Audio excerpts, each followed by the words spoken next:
Welcome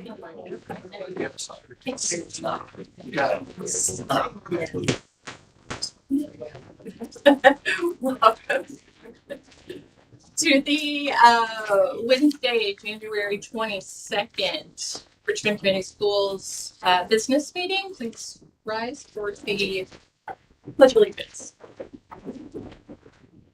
Pledge allegiance to the flag of the United States of America and to the republic for which it stands, one nation, under God, indivisible, with liberty and justice for all. I can please have the reading of the mission and vision statement, please. Mission statement: Richmond Community Schools guide students on pathways of learning to a future of limitless possibilities. And the vision statement: Richmond Community Schools, a collaborative community nurturing mind, body, and spirit to prepare students for lives of choice, purpose, and service. Thank you. Next up, celebrations. Madam President Pickering, board, I'm going to ask that Mrs. Elizabeth Marcus, our Assistant Superintendent of Elementary Education, come forward to pay homage to tonight's honoree. Mrs. Marcus, the floor is yours, ma'am. Good evening. So we are so proud to honor tonight Mrs. Taylor Arthur. She's a fourth grade teacher at Star Elementary School, and she was recognized as the Wayne County Chamber Educator of the Year. Mrs. Arthur's dedication to her students' academic and personal growth is exceptional. She creates a nurturing environment where every child feels valued and supported, impacting both their academic and social emotional development. Beyond the classroom, she created and leads Work Junior After School program, which empowers young girls to develop essential skills, build friendships, and learn valuable life lessons tied to biblical principles. Mrs. Arthur's tireless efforts and commitment to our community make her a deserving recipient of this award, and please join me in celebrating Mrs. Arthur's outstanding contributions.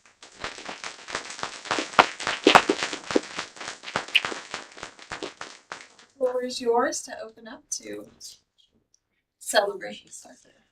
I just want to personally congratulate her. So, good job. How long have you been with us, Mrs. Arthur? This is my third year with RCS. Okay. And you're transplanted from where? My first year I taught over in Indianapolis at Crystal House Academy on the south side of Indy. And what inspired you, or who inspired you to become a teacher? So I actually started when I was going to university. I started out as a nursing major, and in the summer between my freshman and sophomore year of college, I actually worked at the daycare that my church opened up, and I worked in the summer school programs. And there was a little boy that actually attended one of the schools here in Richmond, and it was because of him that I decided to change my major. And it was crazy because I changed my major 3 days before the semester started, which is very unlike me. I tend to be somebody who is very planned and organized, and so I knew it was the Lord leading me in that direction, and I truly believe that this is a calling that God has placed on my life, and I'm honored to be able to serve the children of this community. And I know that they need a lot of love and support, and I've been extremely blessed with the family that I've been raised in.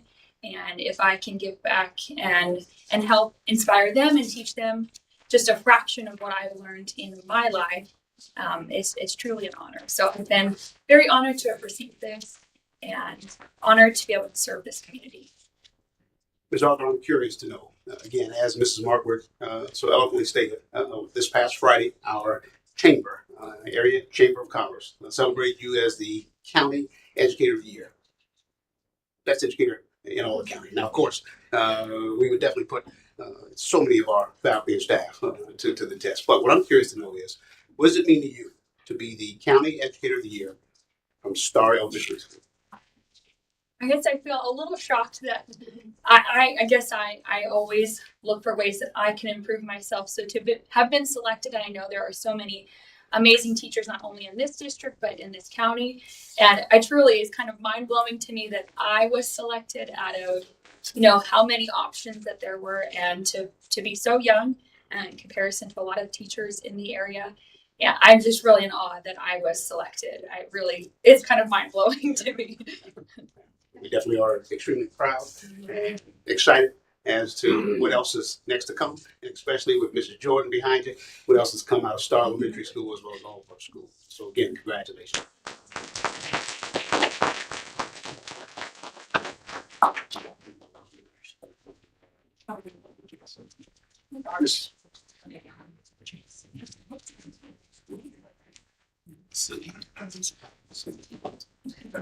Mr. Arthur, you have the award that was presented to you there from the chamber. That we.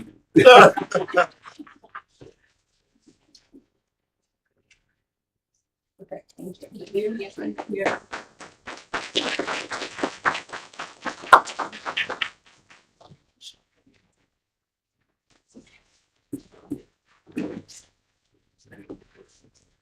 Up next, we have public commentary. Do we have anyone signed up? We have one. Okay, great. Go ahead and read. Those who wish to comment at this evening's board meeting, the maximum time to speak is 5 minutes. Please keep your comments fact-based and within the time permitted. Comments are not to be personally directed or abusive. Comments recognizing the work of staff and students are always welcome. However, critical remarks concerning specific school personnel or students are to be made throughout the complaint process available in Policy 9130. School board members do not respond to public comments during the meeting, but the board president will send you a personal follow-up email. Please state your name and address before speaking. Jaylee. We'll start my time. We've got my hip fixed. I lost mine. Hello, all. Everybody doing all right? A little chilly today. Me and Mr. Loriaga had a nice little chat about El Paso, Texas, coming in today. So we've eaten some of the same food. Oh yeah, that's all good. My current position, I'm Jay Lee. I'm REA president. I took over about a year ago, and today I just want to talk about some issues that I see is going on. One of the first thing is discussion. Yes, Indiana, they changed the law that says you don't have to have discussion, but you either have discussion or you have redress. All right, redress is this, where we come to the board and say, here's our issues. Okay. We do have a vehicle. It's called Open Forums, and at the building level, handling building level things, it works okay. It's the corporate level. When there's corporate questions that needs to be sent up the chain, then it doesn't function as well. We don't get the answers back and that we need and so forth, not in a timely manner. So that's some problems.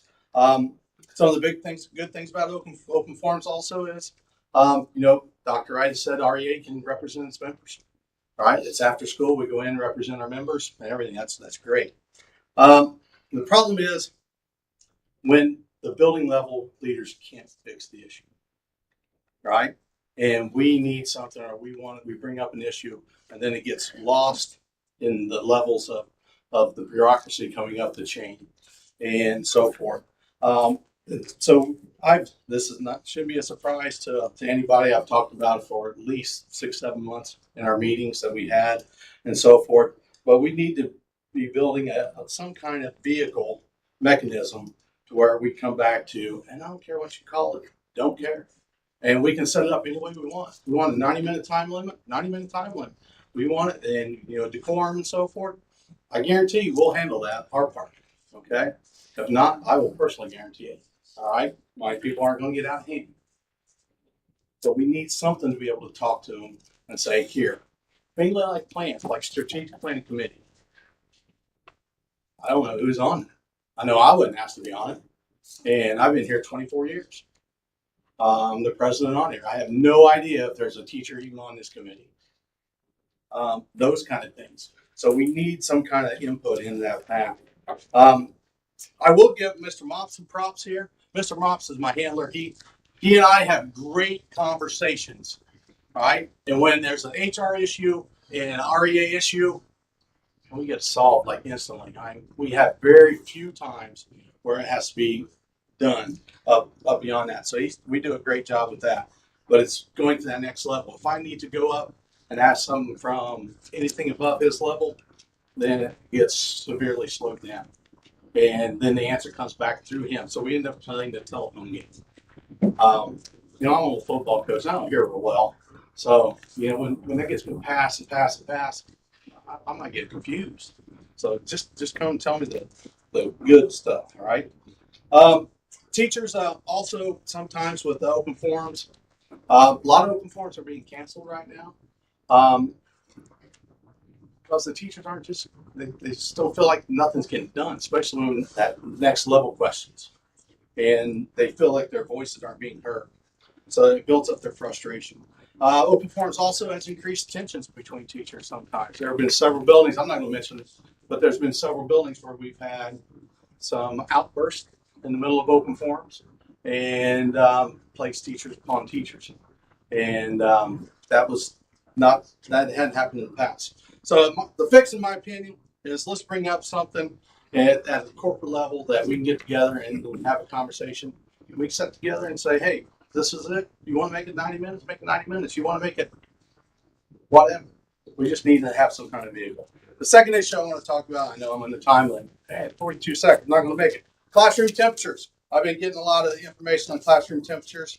Some of our buildings are cold, not all of them. I mean, we have Westview, Dennis, RHS, Charles, Star, Crestdale, Fairview. That's where they're at. They're not all over the building, and Chris is doing a great job, and Brad Walton's working his tail off. What I've asked is for a short-term fix. I don't want that preschool kid coming into Crestdale walking into a 62-degree room. I don't know what's legal, what's not, but 62 degrees is too cold. They're skinny. They're not like me. I can probably handle for a couple hours. They're skinny. So we need to come out, and I've asked for that, and that's what I've been asking on. And then finally, just cold temperatures. All right, we got kids standing at the bus stops 20 minutes, 30 minutes. We got kids walking to school 15, 20 minutes. Be interesting to see the attendance rates Monday, Tuesdays compared to today. Thank you. Appreciate y'all. Enjoy.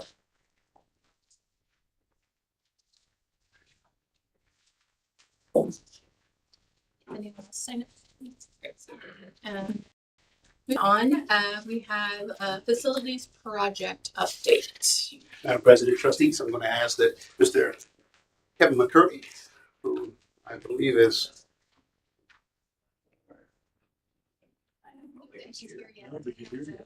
okay. Yeah, he's on his way, but he's not here. Okay, and so he may be stopping in traffic, so we'll have to, if it's the will of the board, transition that to his arrival for transitions to the. You need to make a motion to move it. I'll move that we move the facilities project update to after the action items.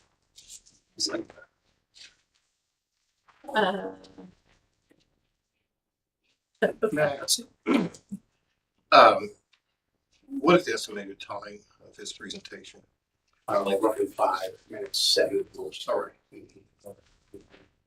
Okay, motion by Member Stoll, second by Member Brand. All those in favor, say aye. Aye. All those opposed, nay. 7-0. Okay, moving on to consent items. Items 5.01 through 5.07.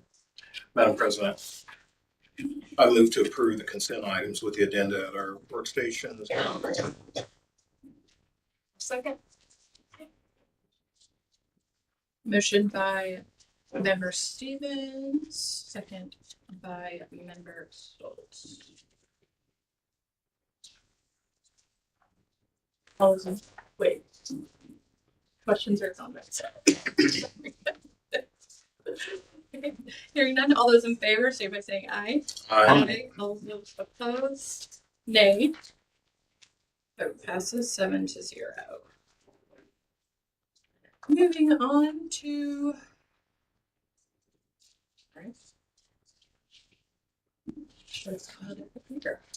Okay.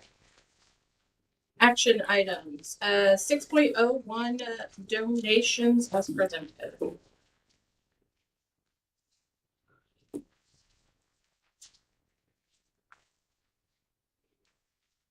I move that we accept the donations as presented. Second. Motion by Member Stoltz, second by Member Moriaga.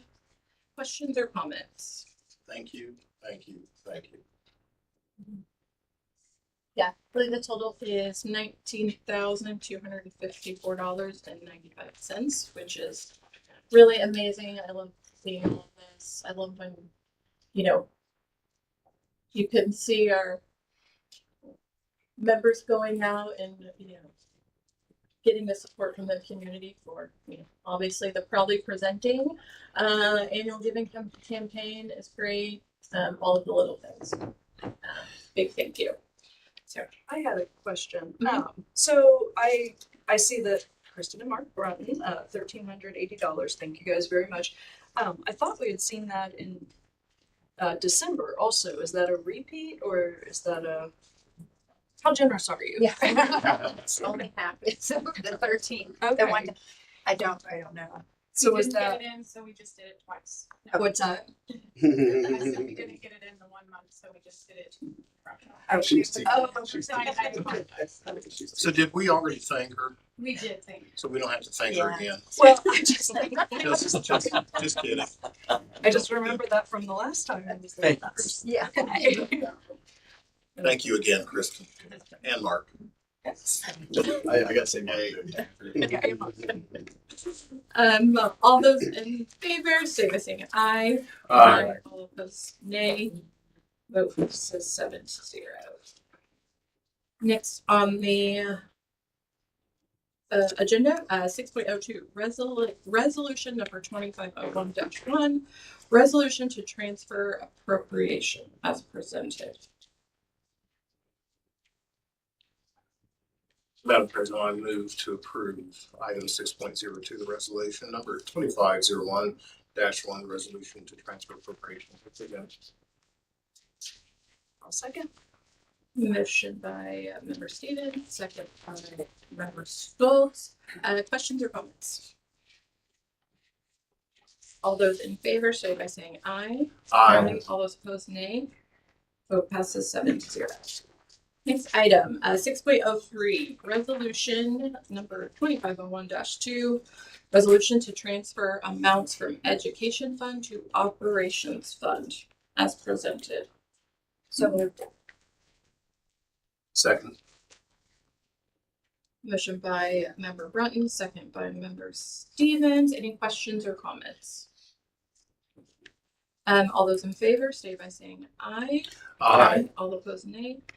Vote passes 7-0. Next up, 6.04, resolution number 2501-3, which is resolution to carry appropriation to 2025 as presented. I move to approve resolution number 2501-3.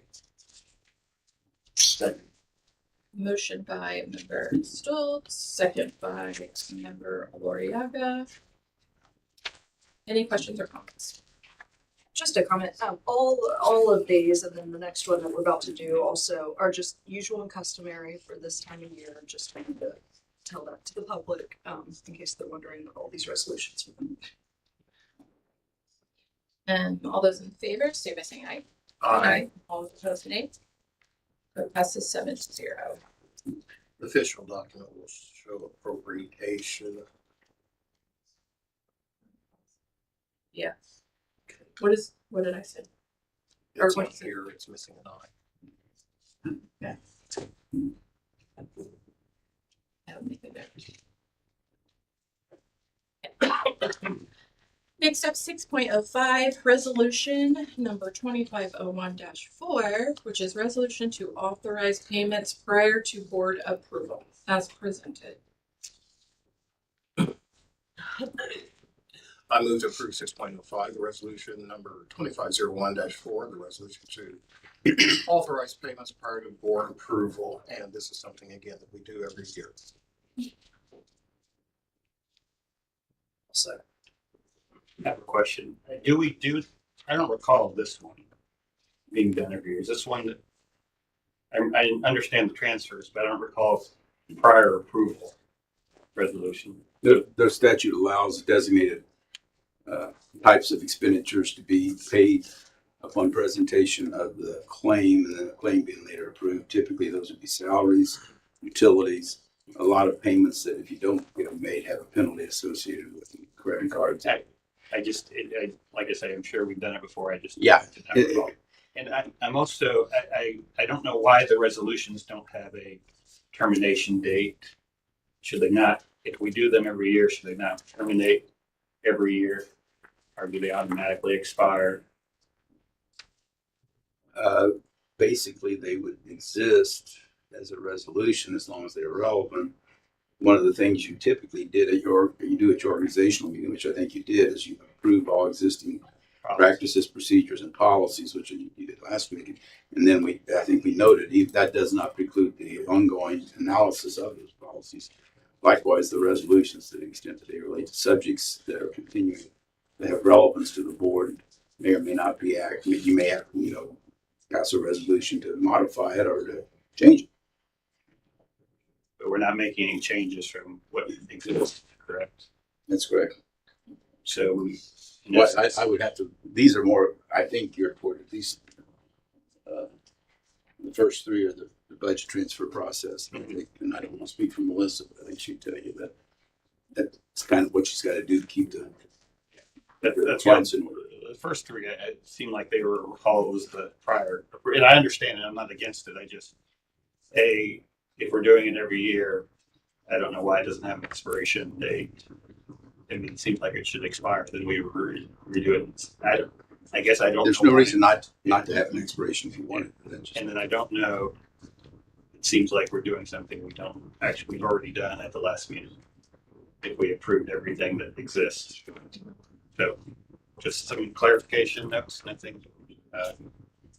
If I may offer a thought on that, John, if this is, and I could be completely wrong, but if we had an expiration on it, and let's say it expired January 15th, it expired on that date, we didn't meet again until January 22nd or so, it's expired, we can't operate under that anymore until we come up with a resolution again, and that takes some time to recreate for public documentation and everything else. And then it may take more than 2 or 3 meetings to do. And then in that case, if there were expenditures that have to be met prior to that, then we don't have an operating a resolution to act on. That's just a thought. No, I understand that. I think being a fiduciary, this is kind of is giving up some fiduciary control, and so it'd be nice to know that there was a chain of command. That we're just not doing this every year because we do this every year. That's all. I think it's good that if it's an ongoing issue, which I think this is, then I think it's good you look at it every year. Yeah. Now, if you want to put it, I'm like Aaron. I'm not sure that necessarily implies that any resolution necessarily should have an expiration date, beyond the consequences of expiration. But I think it's all part of your reorganization. This may be one that's kind of trickling in after the first meeting. Mrs. Happ, do you want to, is there anything you can add? I just wanted to note 2 of the 4 do have expiration clauses. They are active for the budget year, so they already specify in them that they are for the period of time specific to this year or last year's period. So 2 of the 4 do routinely have those. They do include that this year as well. So the others are routine that, and just speaking from past practice, it has just been so that the board is aware that we need to do this with each budget year so that you have the ability to have that fiduciary responsibility to transact that business. So just kind of explaining a little bit of background, but 2 of the 4 do include the deadlines that show it's just for that period of time that it's active. Thank you, Mrs. Scott. So would it make sense, or maybe in the terminology, if it was a renewal of resolution? So it's a reminder that we are actually renewing. I don't know if, if it's specific, but, maybe that's just something to keep in mind when it doesn't have a, it's just a renewal of something we had. So we're aware of what it is. Sounds good. Yeah, right. Anyway, so we had a motion by member Stevens and a second by member Brand. All those in favor, say by saying aye. Aye. All those opposed, nay. Vote passes 7-0. Next item, 6.06, conflict of interest statements.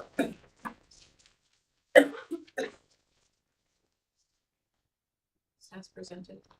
I move that we approve item 6.06, the conflict of interest statements. Second. So that was a motion by member Stoltz and a second by member Stevens. Questions and comments?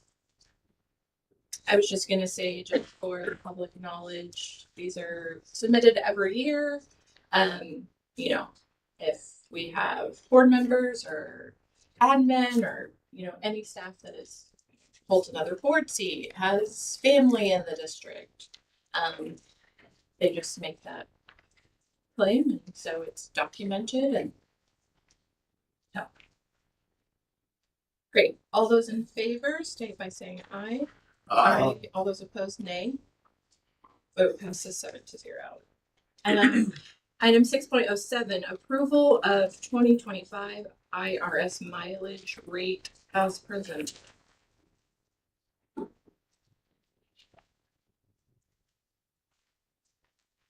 So I will go ahead and move to approve 6.07, the approval of the 2025 IRS mileage rates as presented. I'll second. It was a motion by member Stevens, a second by member Stoltz. Any questions or comments? I have a comment. A few years ago, I think the finance committee, I believe it was the finance committee, looked at some of this. Can we not tie the policy to the federal rate automatically? Can I speak to that? Some guess. Yeah. We have that on the schedule for Tuesday for our working group Okay. working session. That's one of the policies. We'll work on that. We'll tie it to the rate so we don't have to update. Okay. Does that help? Yeah, because I know there was we were using the state rate and the federal rate for different things. I think Karen walked us through a lot of this. And I think we kind of had decided to just stick with the federal rate, I believe was the. Yeah, and that's what the policy will hopefully reflect on Tuesday. Okay, great. And that was an increase of 3 cents per month, from 67 cents to 70 cents.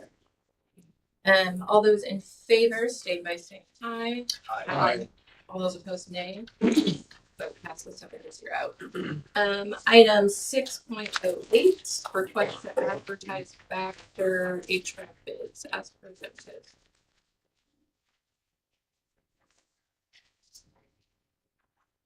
Move to approve item 6.08, request to advertise master HVAC bids as presented. Second. That was a motion by member Stoltz, a second by member Stevens. Any questions or comments? All those in favor, state by saying aye. Aye. Opposed, nay. Vote passes 7-0. Item 6.09, TBRI consulting agreement as presented.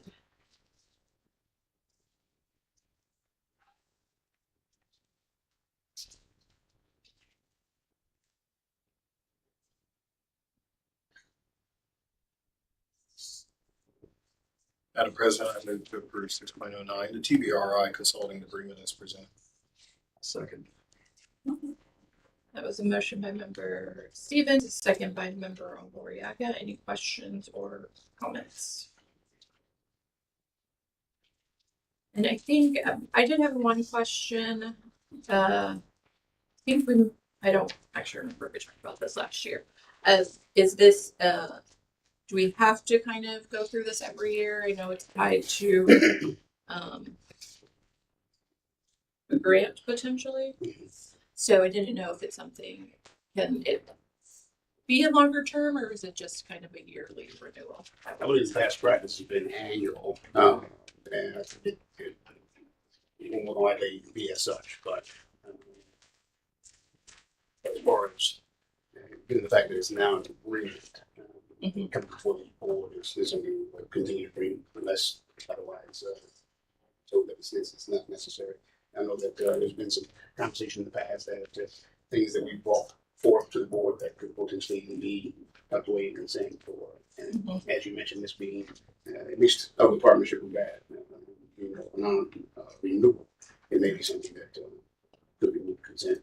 Well, I think, I mean, I feel like the program is taken off and everyone really enjoys it. You know, I've seen it at the school, so I just, you know, maybe that's something this summer if the admin team is talking and you're like, hey, we plan to keep this for a grade. This is our, you know, kind of 5-year plan. Yeah.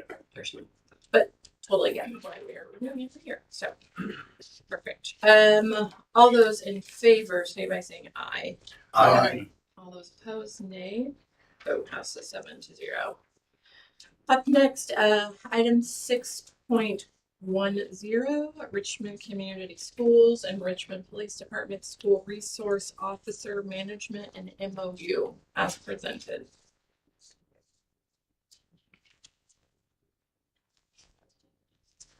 I move that we accept the MOU with the Richmond Police Department as presented. Second. That's motion by member Stoltz and a second by member Stevens. Questions or comments? Comment. Bit of a technicality, I guess. Page 2 states that it's a 2-year term. In the first paragraph. And then page 7 states that it's an 18-month term. Assume the verbiage just needs updated on page 2.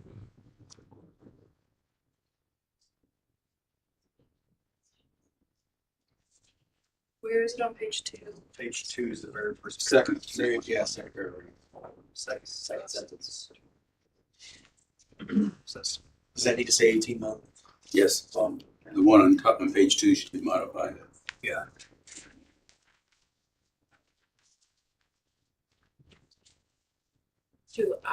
We need to amend the motion. Probably, yes. All right. So I'd like to amend my motion to, with the change that's going to be made so that it reflects that we are entering into an 18-month contract. Section 2.1, first sentence. Section 2.1. What is it? First sentence. Thank you. I get on second. And an amended motion by member Stoltz, a second by member Stevens. With the amendment in date section 2.1 first sentence. All those in favor, say by saying aye. Aye. Opposed, nay. Nay. Vote passes 6-1. I do have a comment now that we've passed that. I just want to say that the safety of our students, in my opinion, is paramount. I mean, if they're not safe, then we're in trouble. So I just want to say thank you as far as the time and effort that has gone into this collaboration. It's taken a lot, and I'm hopeful that this partnership will effectively serve our student body in years to come. So thank you for those who have been working on this endeavor.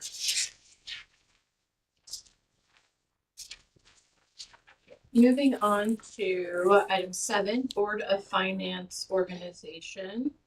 I will entertain a motion to close the Board of School Trustees meeting and convene as the Board of Finance. Adjourn the Board of Trustees meeting, as you will reconvene it after the Board of Finance will be done.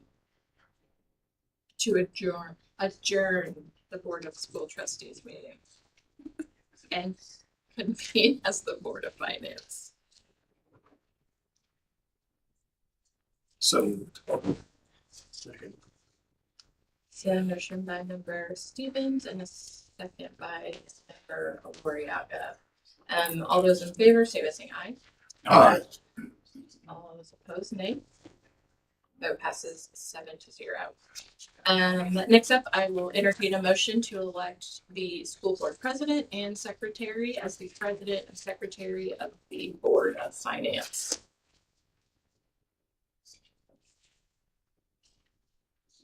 So moved. Second.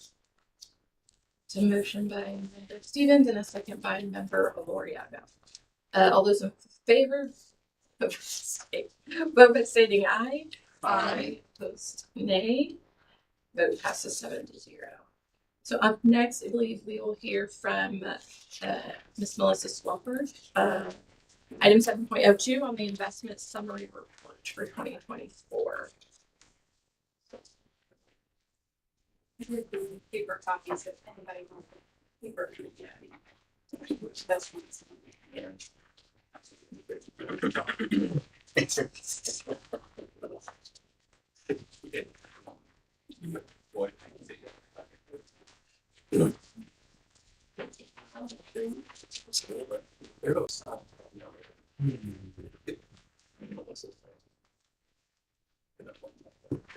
So much shade left.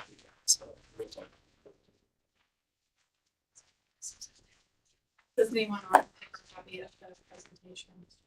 You can take Yeah. it, that's right. Yeah, yeah. Put it in phone. Wasn't sure. Thank you, man. Thank you. And I start with the investment. So we had the money market chase interests. They're shown here on the top.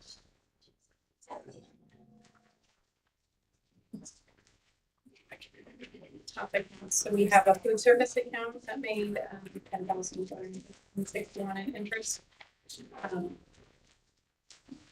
Our new interest account this 2024 year was the sweep account. So that was set up prior to me being in this position. It made $171,038.55, and it's about averages about a 4.7 interest rate, whereas the Trust Indiana averages about 4.9. And just a reminder, we set that up, what, about a year ago? So It didn't actually start until June of 2024. okay, But yes, okay. I think the process started in like January Wait, the process. to open this sweep Yes, account. thank but you. it So took the process like 6 started months. a year ago, Yes. but we just started accumulating those funds since June. Yes. So 171,000 just in that amount of time, based on that decision. Awesome. Okay. Are there any questions? I won't read all of them unless you want me to. I just wanted to highlight the sweep account and the trust versus the sweep interest rates. Melissa, since I'm in the sunset of my board career, I just wanted to put an emphasis on the board needs to consider funding the rainy day account. And, interest income would be a really nice way to do that. I know there's pros and cons, but just as we move into the future, always please keep that in mind that we have not funded that account in my entire time on the board. So it'd be nice if we had an automatic mechanism for at least some funds when in the rainy day. So thanks, Dr. This might be totally, I don't want to go too off topic, but what would be an ideal to invest into rate, like if it's an automatic monthly? I mean, this is, Like I know we'd have a fine, it's kind of, I think, but it's the board's comfort level. I mean, some corporations like a very large rainy day fund, some corporations, I mean, it just kind of whatever we feel is appropriate for a corporation of our size that we want to have monies available. There's really no right answer. I'm guessing though with inflation and whatnot, not growing it, so we're quite a bit behind where we were when I started on the board. So if we're still at that comfort level, I think maybe we should think to get some more dollars in there. If the board's fine with a smaller percentage of rainy day fund, then that's fine too. I won't be here forever to remind us. So it's been, it's around 4 million. How much was it, John, initially when you were? Like 4 million. So it's stayed the same Yeah. the whole time. Okay. I mean, with that couple of that, I don't know, Mhm. $250,000 maybe. The big, we borrow against it. The big one, the big use was back in the day when we went to one, we borrowed that money out of rainy day to pay for the devices and then paid rainy day back. We often use it as kind of a, which is perfectly fine. It'd be nice if maybe there was a few more dollars there. And it kind of can maybe keep up with inflation. I think would be a good guide if we like that number. But that's something. And I know it's hard to come up with money, but interest seems like it's kind of a frequent one. Well, there is no aggregate limit on the rainy day fund other than the board's determination. There is an annual limit on the amount of appropriated funds that can be converted to the rainy day. And I tell you that, I tell you wrong, that wasn't statute. But yeah, you're right, it's a matter of board policy as to where that comfort level is having that fund, because we created the fund and we created one limitation on it that wasn't statutory, it was more common sense. And that was that a permissible use of the fund should not be a recurring use. So in other words, you did not want to use the fund for things that, like salaries, for instance, that would be recurring if you structured them as far as increasing the salary level. Of course, you have the obligation to collectively bargain unit salaries to begin with. But that was the only limitation, and I think to the times we've used it, we've been true to that, I believe. And, I think that was what it was really put in for, the literal rainy day that you had. Do we currently make interest on our rainy day fund? And does that money roll somewhere else then? I guess if our rainy day fund is growing, it must roll somewhere else. It would go, it's like part of the cash balance. Okay, So it would be within the amount. so I think we have a resolution that says, unless otherwise restricted by the nature of the investment, interest earnings go into into the, Karen, help me out. Yeah, our investment policy specifies the amounts in which it can go. So it's typically the operations or the education fund at this point. Yeah. I'm not sure, there were some changes with Neola, so I think that it may not only be operations fund. Now, there are rules with construction funds. You have to put the interest back into that.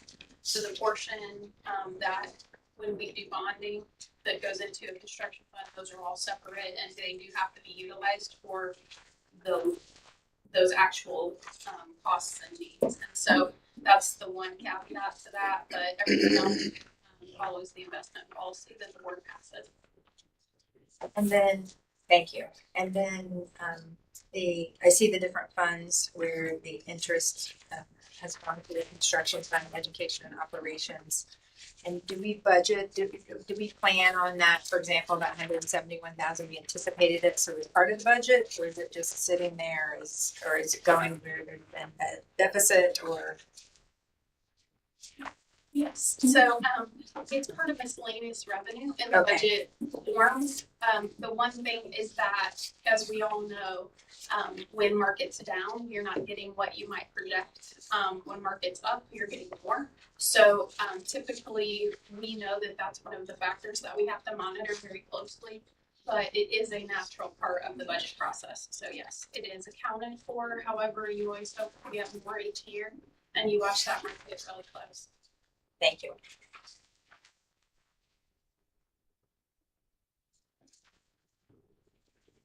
Do we do anything else on the interest or do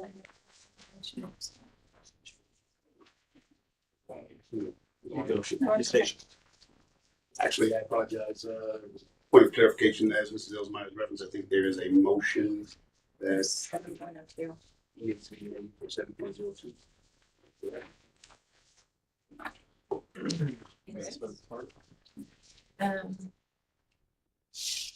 Accept the investment summary. Entertain a motion to accept the investment summary report and investment income policy as presented. So moved. Second.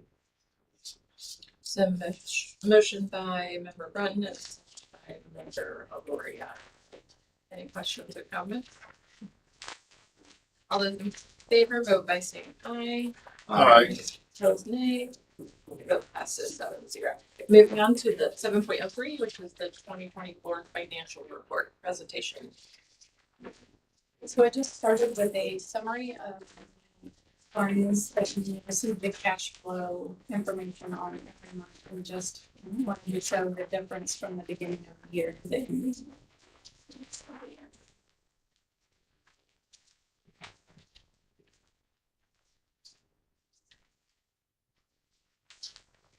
The next slide is the education to operations fund transfers. This is also goes to the meetings every month, but this is an overview of the year. And we did have a little bit more transferred over in December based on our review of actual costs. We had some insurance costs that came in higher.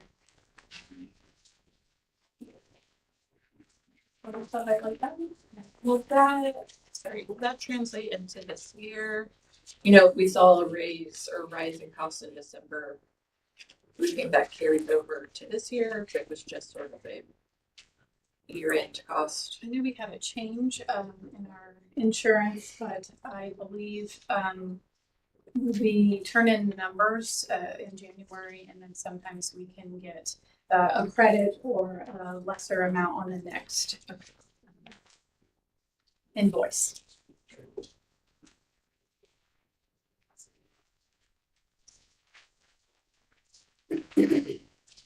It's a summary of the education fund expenses, and you can see that the majority is the salaries and benefits.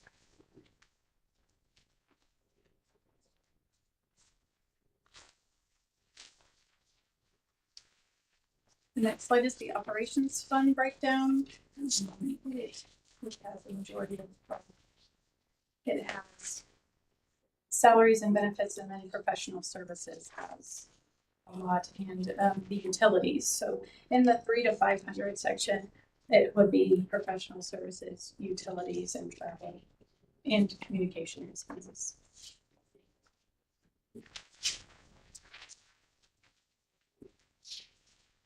I just wanted to show a chart of the visibility of where our expenses go with the operations and education together.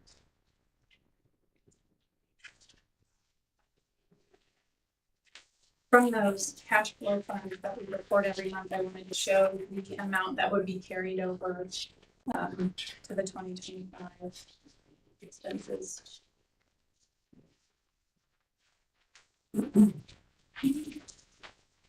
This was the new debt that we did in 2024, the leasehold bond. I just put the amount, and I wanted to show the amount of debt payments in 2024 and the amount that we should have in 2025.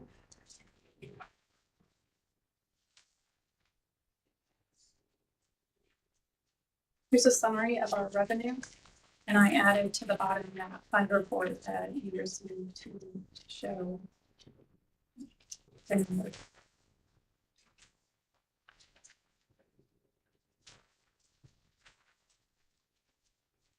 Tax rate comparison on the new 2025 certified budget. It looks like it went up a penny for Richmond Community Schools.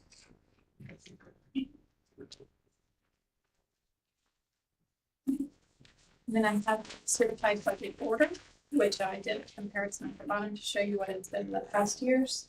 It is a slight decrease in what we presented in the September meeting.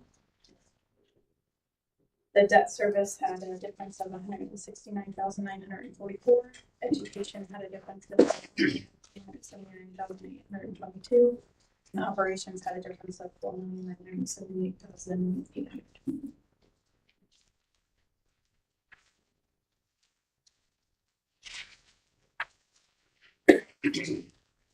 Here's the list of the capital projects that we have for 2025.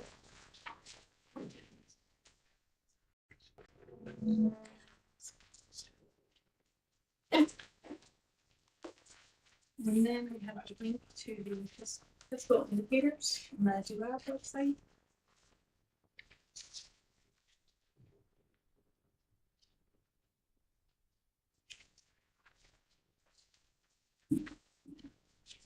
So you can go to this site and choose for school corporation and see enrollments and demographics. Get on that one.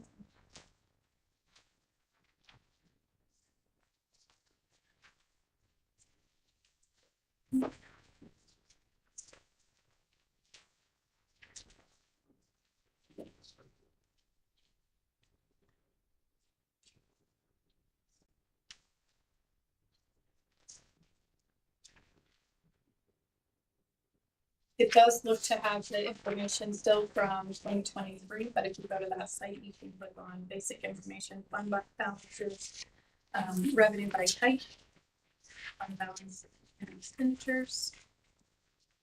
So I just wanted to highlight that website. And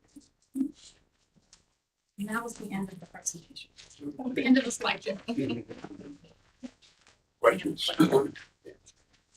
What is the 5 million that's spent in other category, the 800 to 900 range for education fund? Falls in kind of that category. Other, and then the same question for operations, but it's 200,000. So 800, I believe, is big fees and settlements and transfer to education. Oh, that's the transfer. Okay.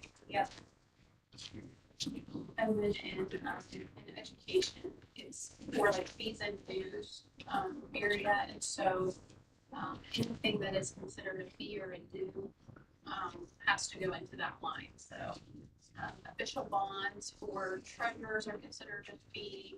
Anything like that has to be considered in those areas. Or any transfers that happen from operations as well.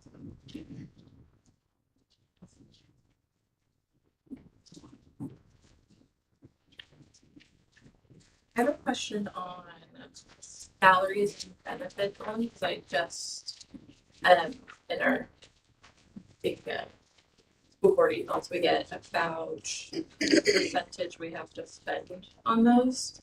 Obviously, I guess that's a consistent moving target as, you know, onboarding and offboarding throughout the year.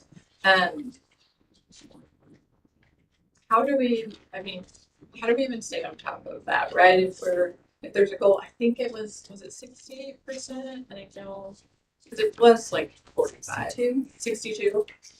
And I thought they had us lower than 67.3. But I just didn't know if that is something we would get penalized if you fall under that. Is it a guideline? Is it?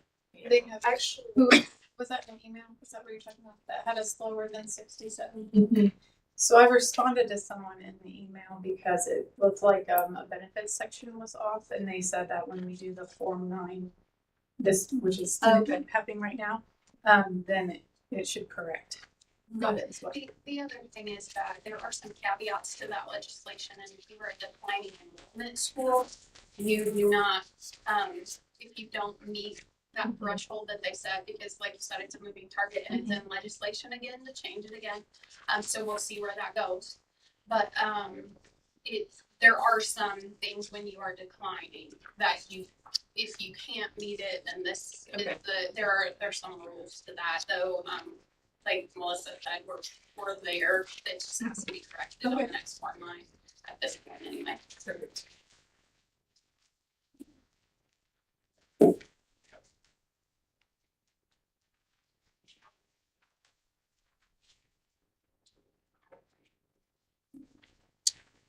Are there any other questions? Move to approve 7.03, the 2024 financial report presentation as made. I'll second. Actually, I didn't know we had heard this one. I'm not sure either, but better safe than sorry. So motion by Member Stevens and a second by Member Stoltz. All those in favor stay by saying aye. Aye. And I do know that a motion needs to be made, so I'm going to make a motion to close the Board of Finance meeting and reconvene as the Richmond Community Schools Board of Trustees. Second. Motion by Member Stoltz and a second by Member Stevens. All those in favor, vote by saying aye. Aye. Opposed, nay. Madam President, and trustees, I would now like to ask that Mr. Kevin Kirby an opportunity to come up and present his facility project update. And I think it coincides quite well with the presentation we just heard. And so, Mr. McCurdy, if you would like to come up and join us, you can take your phone off and stay a while, if you like. I would love to come up and join that. I appreciate the opportunity. So I've been asked, and I think this is going to be a monthly update that we provide, and this is pretty normal that we do, especially when we have a lot of projects going on. So I'm going to pass out some documents, and in the future you'll get these in advance. So she was going to pass out these documents. The intent, though, as it's coming around, just to kind of preface what you're going to be looking at, is really to look at two things from a high level. And really to meet the mandates of what I think the code is intended to keep oversight on. Is really the budgets of all the projects. So where are they at from the initial, what did we estimate they were, what did they cost, and where are we at in that process, and also then the schedule of the project. So you can kind of almost from a dashboard view, get a sense of where things are at. So the two documents you've got, again, there's kind of a budget summary there. Our RCS project budget summary. So that has every project that is currently active right now in the school system. And then the other is actually that schedule of where those are at. They follow the same sequence, so the same order as on the sheets. I'd like that if everybody could find the one that's the project budget summary.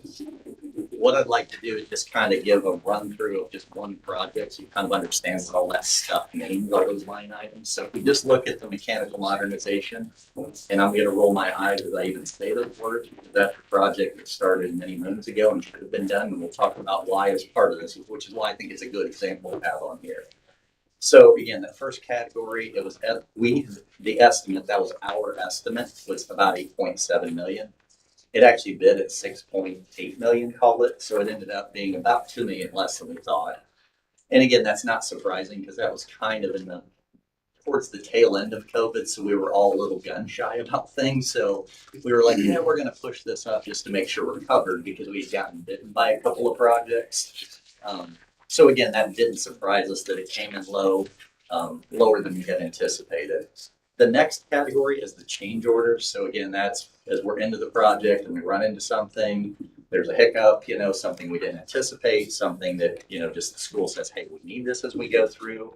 The change orders there, you can see that the first one is really the second one down is the contingency that we had as we were starting. And then the bold number is what we have left. So on that project, as an example, in bold, we have 60,000 left of the 510,000 we started with. So we spent most of it. Then we always like to look at what's the change order as a percentage of the bid. We've typically been holding, normally we were holding like 7 or 8%. A lot of times on some of these renovations, especially as we get smaller, we'll hold more like 10% because just the scale of the project may be so small that if you run into a big thing, 10% is not very much money. But we always like to make sure that we're trying to control that. We try to stay more in the 3 to 5% range is our target on projects. So again, that one's a little bit high.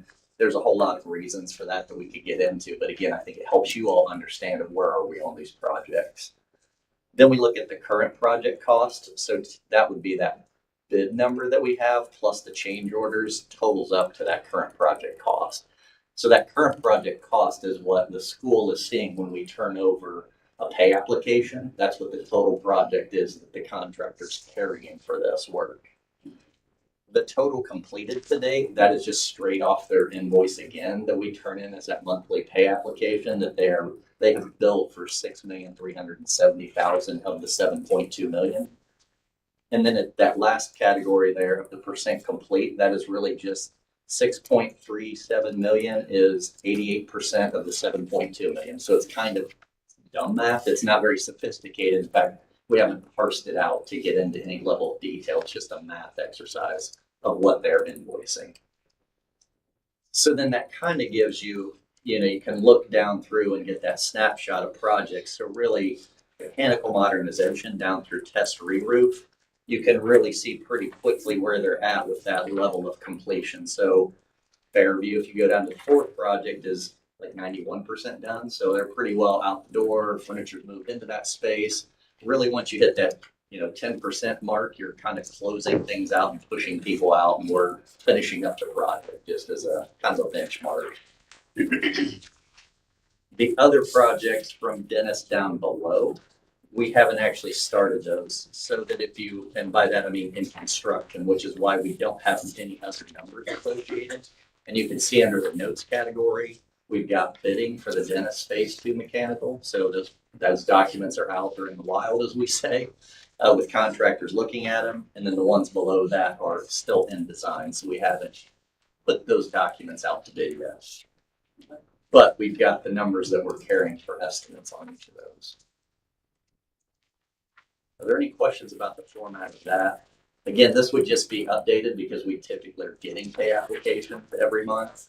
I will go back and say the exception is that mechanical modernization and really the first and second floor corridor project, which have been on there for more months than they should have been. The mechanical modernization, and we'll see this on the schedule, there were some challenges because the original mechanical contractor went bankrupt on that project. So we've had to bring somebody else in to finish that project. Now the GC that held the contract is still there, but unfortunately their subcontractor went bankrupt in the middle of this. So we had to start a commissioning project to kind of back check everything and make sure it's right. So that's kind of drug that process out just to make sure the school is getting what they paid for as part of that. Just to be clear, that commissioning is being paid for by the contractor as part of that process. It's not costing the school anything. So we actually deducted money out of their contract to pay for that process as part of that due diligence that they really owe us because it was their subcontractor that went bankrupt. But that is part of what has drugged that process out. And really that difference you're seeing between completed to date and current cost is the amount of money we are holding. So a significant amount of money, about $700,000-800,000 to make sure that project gets completed. So that's why there's that gap of a large amount sitting there just to make sure that work is done. The first and second floor corridor project, we've actually got a warranty claim on that. So if you go up to the second floor, you will notice you can just about stick a quarter in between the tiles, the flooring tiles. During COVID, there were a lot of purchases of company A bought company B. What happened in that is the company that owns the flooring bought a glue company. Those two didn't play well together, is what we were being told. So the entirety of the second floor is going to be replaced at no cost to the school to make that right.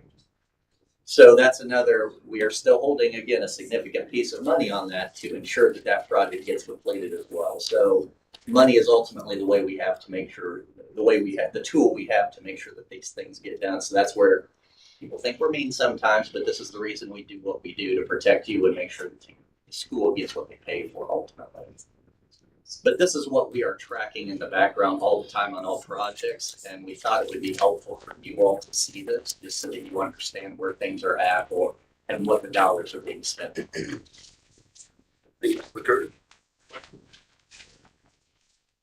The other is just the schedule that tracks all of that.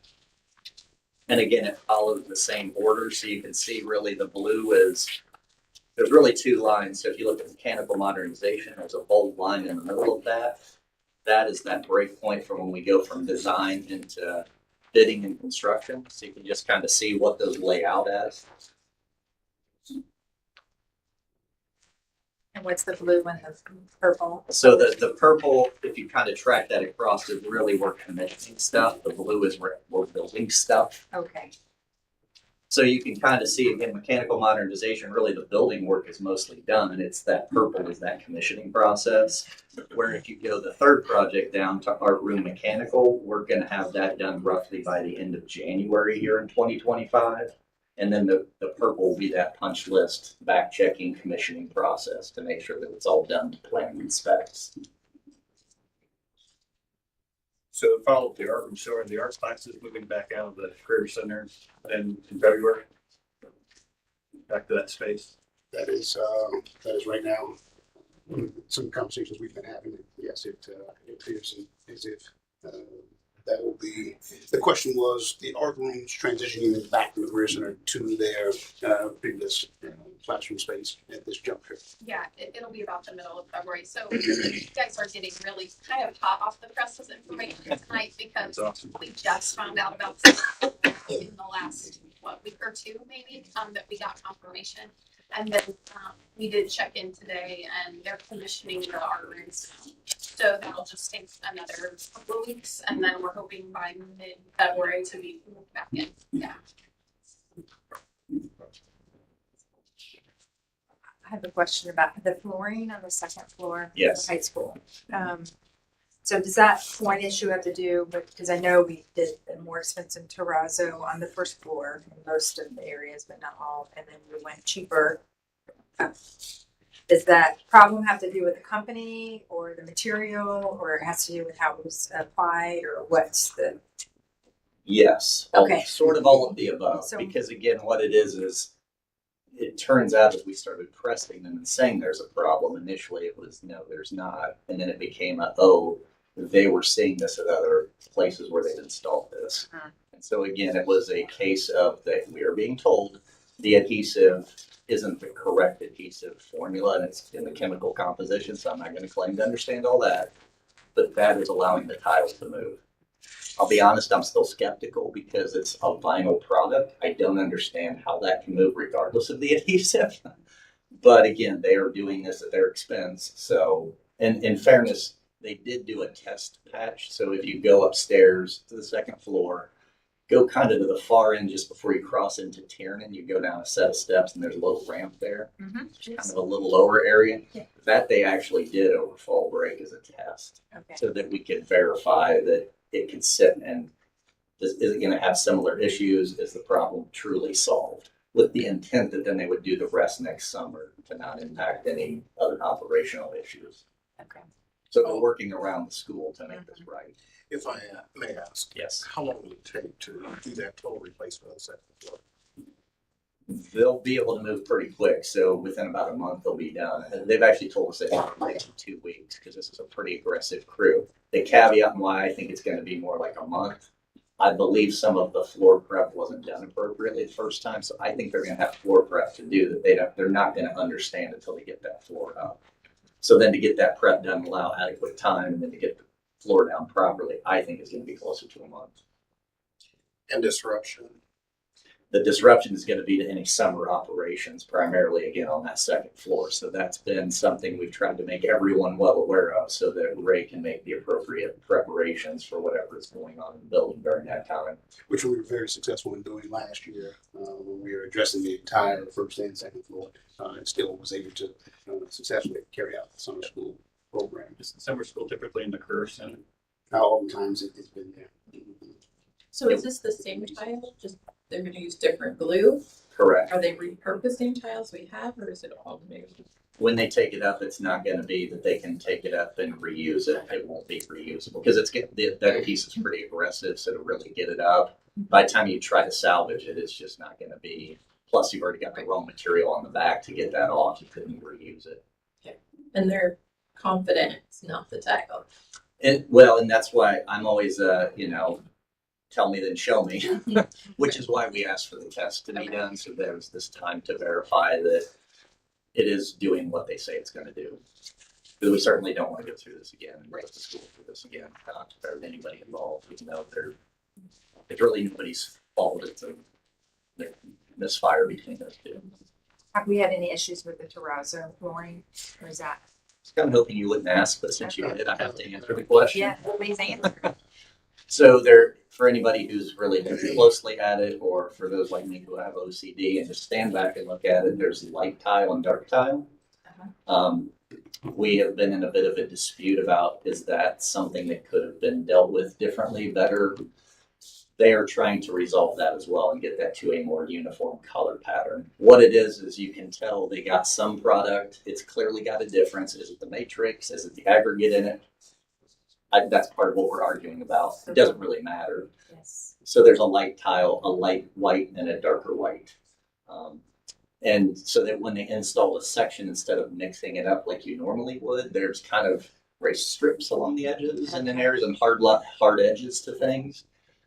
So even if you acknowledge it's a natural product that's going to have some variation, there are ways to mitigate that in the installation. And the argument is, well, you didn't do that either. So you kind of missed on two counts. You didn't get the fabrication of the product right, and then the installation didn't account for that. So they thought they had a way in the finishing process to fix that. So they've done a test patch of that as well over winter break. That didn't work. So now they're trying, because what they're trying to do is avoid having to reinstall ones. And it's about 3,500 square feet, I believe, that are just that shape difference. So the last case scenario may be that they have to reinstall that 3,500 square feet if they can't find another way to do it, or giving them the opportunity to try to solve it without forcing that issue. And so they are trying desperately to not do that. So it's holding up, but it's aesthetically, it's not Correct. to be paid for. Yes. This is entirely being an I aesthetic. appreciate you looking for the details when we spend that much money. And that's absolutely why I think it's important. Yes, so thank you. So I don't make many friends. That's why I drive in an unmarked vehicle. The last thing I wanted to pass out, and I kind of saved this for the end. So I think it's important, and we'll share more of these as we go along, but I didn't want everybody to get distracted by this. This is an image of Fairview. So when we did a structural repair, this was the outcome of that. So trying to leave things better than we found them. So that at the end of the day, the student staff experience is better. And I apologize, I'm having What Fairview was, just as a reminder, is there was actually 2 exterior walls that were failing structurally. But in order to get to that, we had to take up some flooring and do some other things that got in finishes. So as part of this, there has been some rethinking about how do we get the finishes to be a little more fun for the kids involved. So this was that, bringing some of the green, and I know it's not the hunter green more that the school is necessarily, but again, finding products that are a little more exciting for the staff and students in that space. So this was a bit of a test to try that out, and I think the feedback, I'll let others speak for that, seems to have been very positive to the change. So, but I think this is just an example as we move through these projects. As part of this, we will bring updates on projects just so you kind of see what are the dollars being spent on ultimately and where are we at in that process. So. I really love these desks. I don't know what it is. Like it just, I don't know if it's like oddly calming. I just want this for my home office right now. Well, and this is where you see me a lot of times and you think it's just me, but it's me and 30 other people doing this. So we have great interiors people, help with all this stuff. So. And so you have that responsibility from you. Yeah. Imagine how students who are working feel when Yeah. they walk into such a classroom. They're now understand their value just by the environment. Yes. So that's where I will pass your love along to those who helped make that. It's like their own space, but it brings them Yeah. together a little more than our old school square desk. But yeah, I really like that. And just out of curiosity, are these carpet tiles? Yes. Okay, they look like that, which is super nice when you have to go to replace one. Yep. Well, I appreciate everyone's time, and it was a little lengthy. It will be shorter now that you kind of see the rhythm and know what everything is, and we can focus more just if there's questions or any major changes in this information that's going forward. Thank you, Mr. Booker. Thank you very much, sir.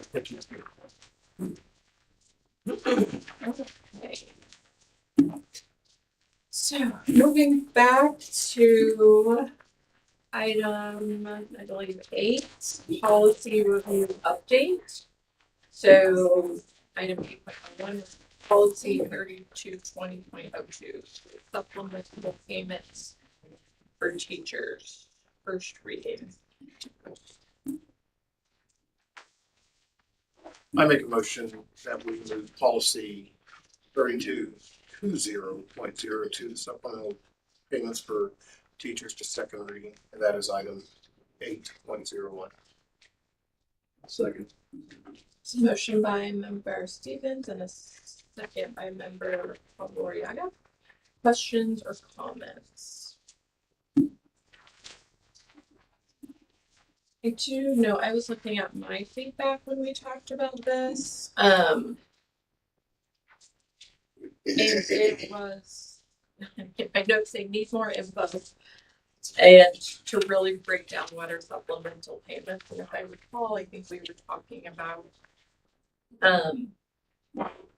you know, are there designated groups that you've identified, or is it just by a specific role or a specific school, or, you know, kind of as we get into those, that's kind of, but I don't think we really had any more dialogue on the policy meeting, but does anyone have any other thoughts about that? I think the option was to choose option one. This is really vague. I think that was the issue with it. Is this used like at times when, like if we can't get a special ed teacher, we can't find a math teacher that teaches, then we can, we're struggling for a long period of time, then we can, that gives you, authorizes Dr. Wright to then offer a supplemental payment to try and entice the teacher into. I think is what we have discussed. That's what we need last week. Yeah, that's makes sense. It's been fairly successful Yeah. in land quality years. Sure. So is that something like option one, leaving it sort of open? Is it, you know, do we think we need to focus more on Purchaseville, or I don't want to pigeonhole? I'm just,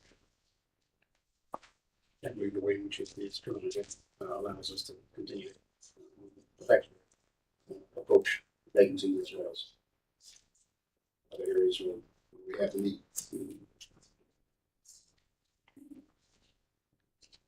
and that's what we're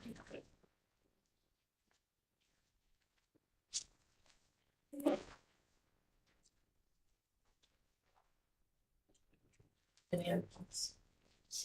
Okay. So, all those in favor for moving this to second reading and approval, say by saying aye. Aye. All those opposed, nay. Vote passes 7-0. Moving to highlights and discussion. I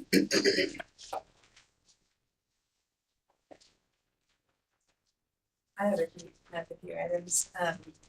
Last night we had our is it our fourth, Dr. Wright? Fourth strategic planning meeting, committee meeting, which was nice. We have board members there, we have teachers present, we have community members, administrators. It's just been a great combination of community involvement and RCS involvement as well in that.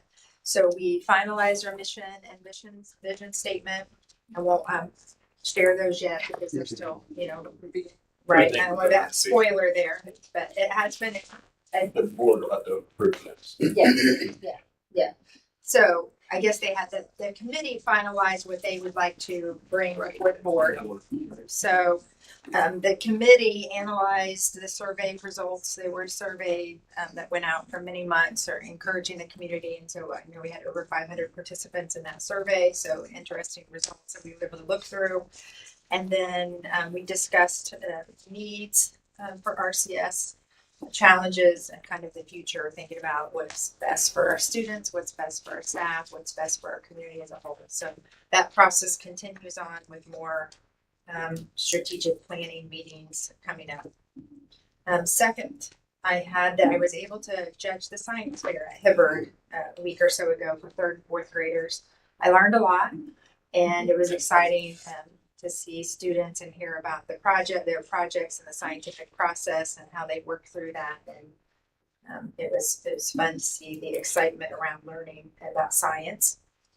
And we already celebrated Taylor Arthur, but we did several of us attended the Wayne County Chamber of Commerce annual dinner where we celebrated her. So that was fun to do. Also, several board members attended the Ivy Tech Richmond annual Dr. Martin Luther King Jr. breakfast this last week, which Nick Rowe was there. He's an author and a consultant and a leader. So it was nice to hear from him, but it was also great to see so many RCS students there. So the women's wrestling team was there. So that was nice that they were acknowledged. And also the spoken word, I'm not sure what the group is. The Wayne County Writers. Thank you. The Wayne County Writers were there and they performed. They have the last several years, and always appreciate hearing them present and perform, and always inspiring. So that was nice.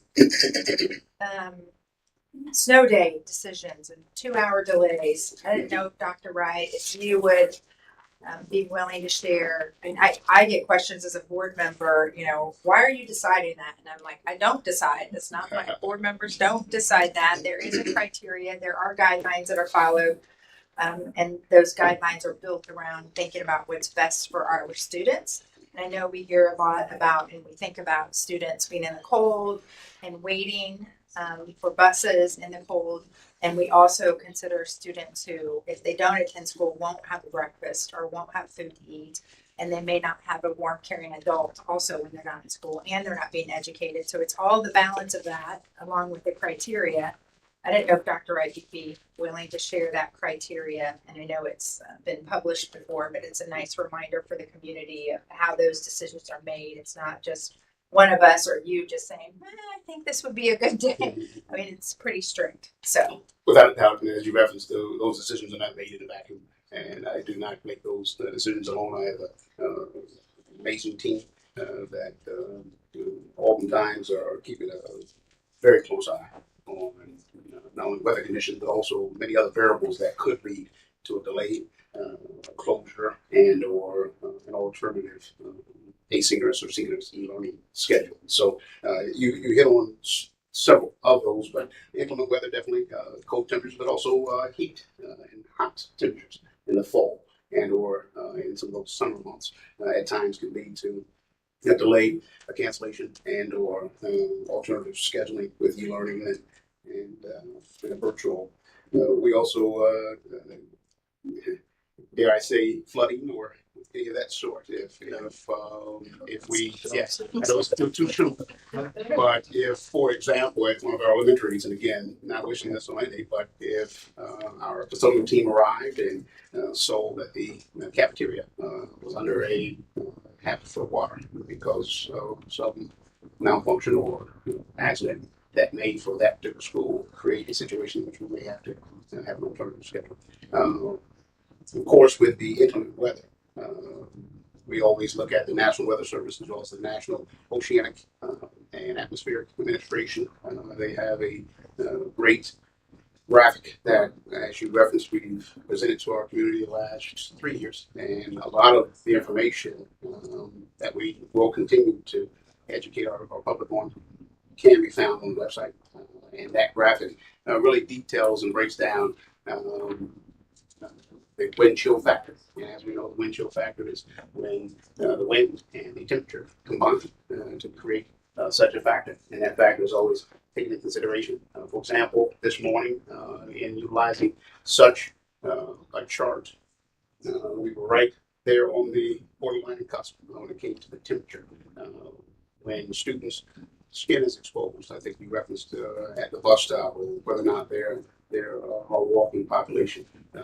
The chart provides a scientific approach as to how long it would take for such students to experience frostbite or some of those other challenges that come with inclement weather. But those are just a few minor. We also look at road conditions, and I'll put our facilities department, custodial teams, as well as our faculty, staff, administrators, and others, all school officials who work hard to prepare our campuses to receive students exteriorly as well as interiorly.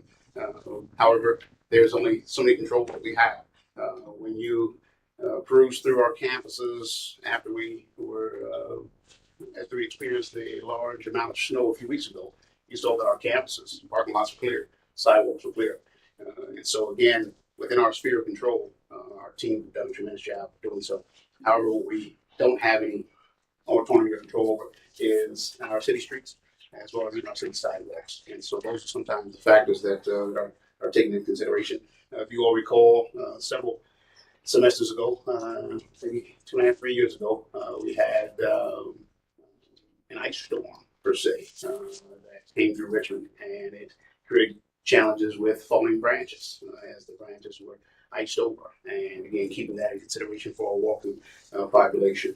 We also think about, especially here in the Midwest, we have longer days without sunlight, and so sometimes delay will improve upon safety and security. Safety and security concerns from social media threats or other threats that may place students or a particular building in harm's way are some of those things that we'll take a look at to determine if a regular bell schedule will be followed. Dr. Wright, I'm sorry.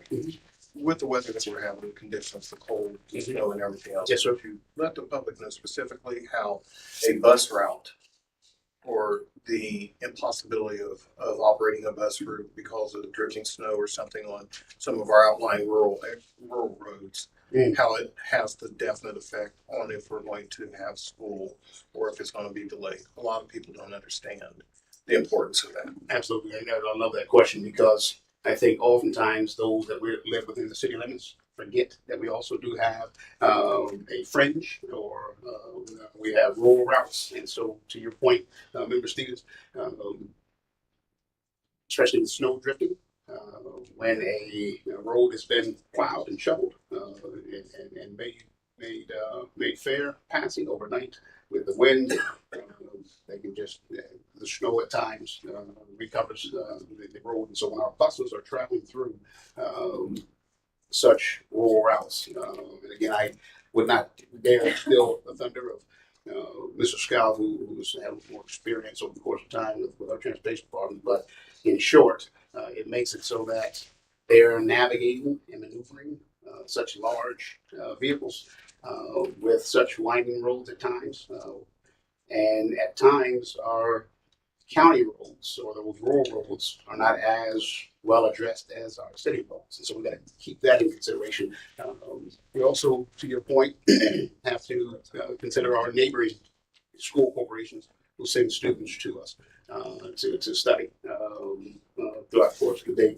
I think the point I was trying to make to the public, I believe that if all bus routes cannot be made, the city streets can be as clear as possible. Yes, sir. But if a bus route cannot be, if all our bus routes cannot be operated, we cannot technically operate that day. Am I correct on that? Yes, we think the decisions are being made. The decision has to be made, and a lot of people don't understand that. You can get up, and the plow will come through your neighborhood at 4 o'clock, 5 o'clock in the morning. You get up, and your sidewalks, your streets are clear. Yeah. But there are those outlying areas that, again, because of drift and everything else, that it does affect the moisture on the road that freezes over and everything else. Yes. And you can operate buses on that, and it all goes back down to student safety. Well, without a doubt, that's the paramount. And to give you one last example, you think about on the north end of town, especially when you think about the topography and the fact that Richmond sits in the valley, if you will. But on the north end, the roads may be icy and slick or have other inclement challenges, whereas on the south end of town or other areas, it may be clear. And so, yes, all of that is taken into consideration. As Mrs. Broughton so eloquently stated, of course, the human nature of us all. We do have students that are reliant upon the services that we provide, whether it be academically, also social, emotionally, and so those are things that are taken into consideration. But to your point, it comes down to safety and security. And I know that in assuming this role several years ago, I learned that the community would really come to appreciate knowing when our decisions were made prior to 6 a.m. And so within my first year, as I expressed to our team, we would surely have that information out well in advance, if not the night before in some situations. And so there is a lot that goes into the decision. And yes, to Member Stevens' point, it's more than just service level, but it deals directly with safety and security. I appreciate the question. Yeah. Yes, and the other statement that Mrs. Brunton referenced, and I know it was commented on earlier, as far as building level temperatures, like I said, whether it's hot and or cold, one of the things that I want to commend our faculty, staff, students, stakeholders, our facilities department, as well as custodians, any and all notifications and award orders that have been completed. Our teams have been tackling them, and at no point have we not met the goal. And so we're going to continue to just that. Remind folks to remember Stephen's point. Dennis, at this point, is 104 years old. Tess is 102 years old. High school, I believe, is 85, 86 years of age. We have elementary schools. And so with that comes some unique challenges. Now, of course, our teams have done a tremendous job of keeping those buildings operational, but there are some curveballs that are thrown from time to time.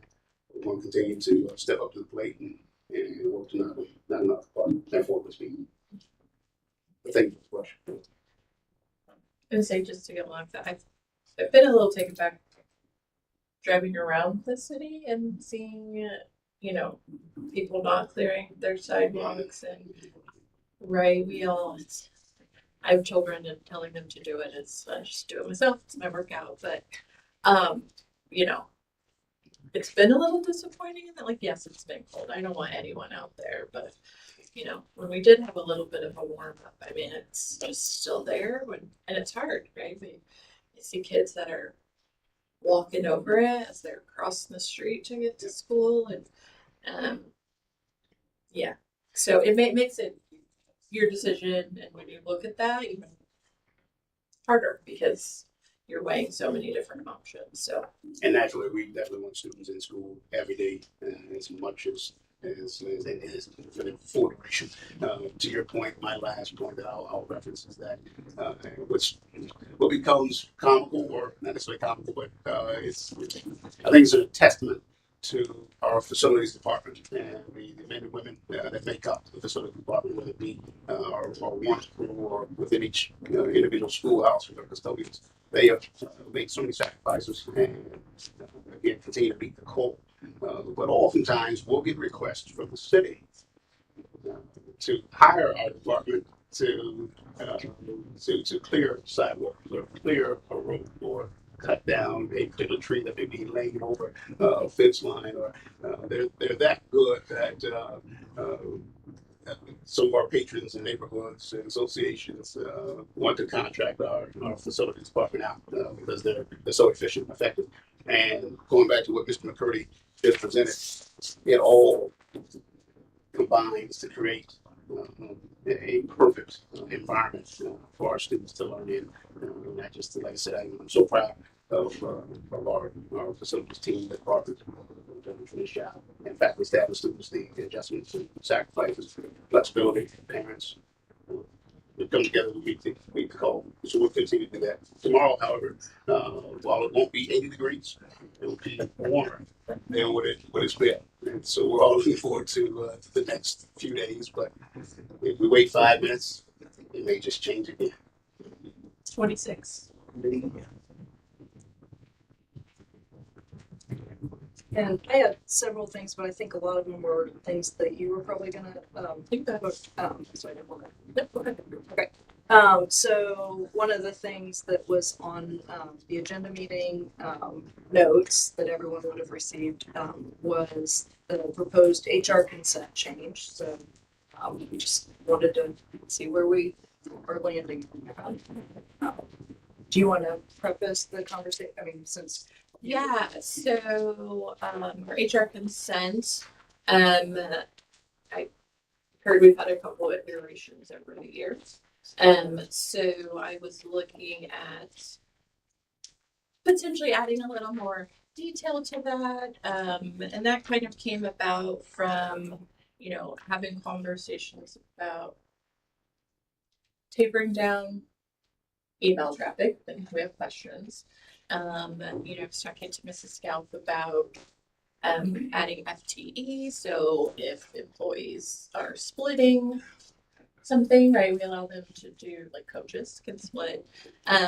Just adding some detail to the HR consent that, you know, maybe answer some of our questions, gives us a little more Could be old job to new job, old rate to new rate. There's lots of different things. Obviously, I'm in HR, so I just come from a different world of like ingesting that information. So, that's where I was coming from with it. I believe I provided some detail to you all, just as an example, but that's what I was looking for. The example we used was in the master contract. It dictates how many coaches can be, we can have, but some are volunteers, some are paid coaches. If someone sees there might be 6 coaches on the sideline, but they know there's only room for 2, it kind of creates this undertone of like, how did they get that? We don't know exactly which coaches are paid unless we kind of go back and find them. So, using that as a call out on the HR consent was a thought that I talked to Mrs. Scalf about, of then when people come to us and have those concerns, it's like, This is where it is. we called it out, right? We knew, right, that the sports information directors got split, right? I think we had a big conversation about them last year. Having that called out and that they're actually splitting that stipend. So, there's a million different things with it. I'm not saying to have detail with everything. Some things I was looking, the leave of absence, I think we have the dates on there. I would say take the dates off. Right. So it's not necessarily like adding things. It's just, it could be this person's 14 days, right? I don't know if we need like all of the dates listed out or if you want them. So that's where it's. So what are thoughts? I guess my biggest concerns are just more work for HR, and I guess I'd want to get feedback from our HR department who this will fall on. Getting salaries, that's all public information, so it can be found already. I just don't know, seeing that information, if it would assist me, because as a board member, we don't interview, we don't hire, we approve, because we hired our chief of human resources to do that work and make sure that the people are qualified and are good in their position. So providing that extra information in a different format, to me, feels like it'll be more work for HR department when, they have a lot of work already. But I'd want to hear from, I guess, Stacy, his opinion on changing that format. Mr. Marks, rejoin us, sir. Thank you. It is a lot. It takes, so my executive assistant, Ms. Font, she prepares the document that we have, and it is a lot to prepare. And a lot of those things are kind of last minute, we rush to get them in. So I know the board doesn't like to see the addendum and like to see a lot of things on the addendum. And so we try to get those done prior to that. And then I think we added 3 to the addendum this morning. So that does take a lot of preparation for that. A lot of those salaries are in the October preparation for the personnel report that she prepares, and that is another thing that she occupies a lot of her time. So it's a lot of information to put in there from what I've seen.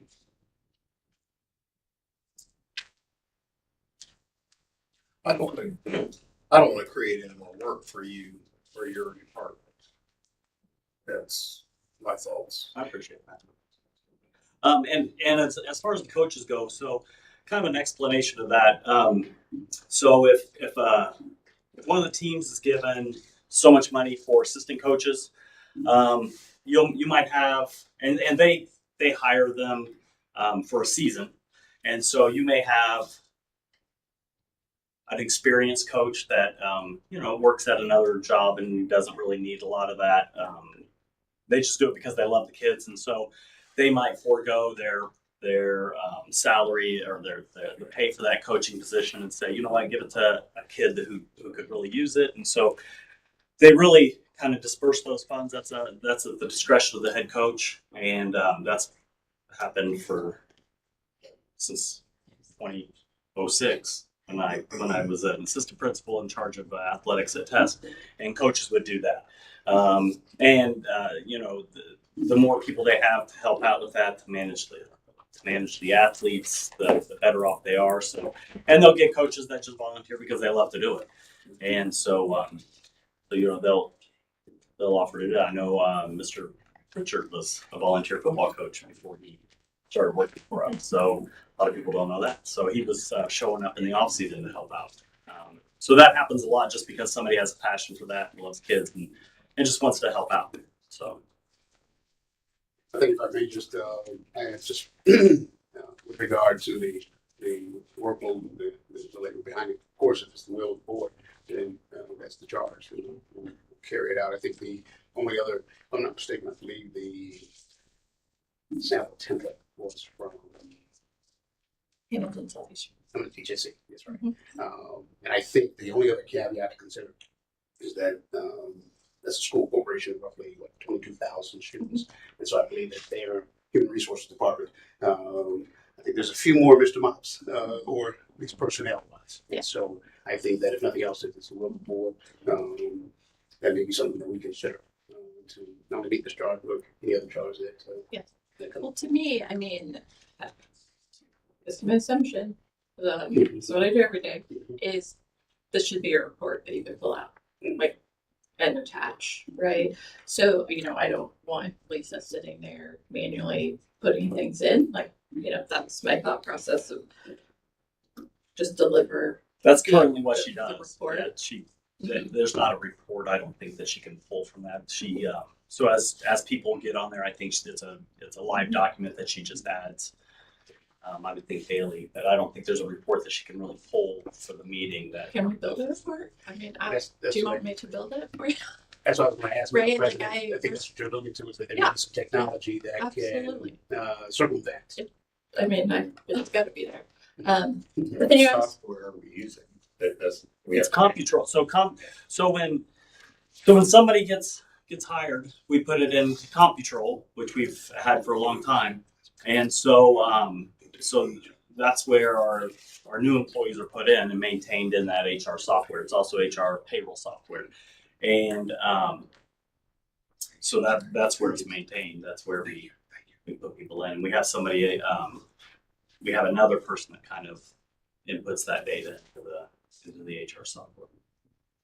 I mean, I think tying in some of the fiscal, I mean, it's a consent item, so we're going to generally approve all HR. But I know, like in my time on the board, our like non-teaching teachers have expanded dramatically with the coaches and and that's something I didn't really ever seem to remember having a say in. It just seemed to happen over time.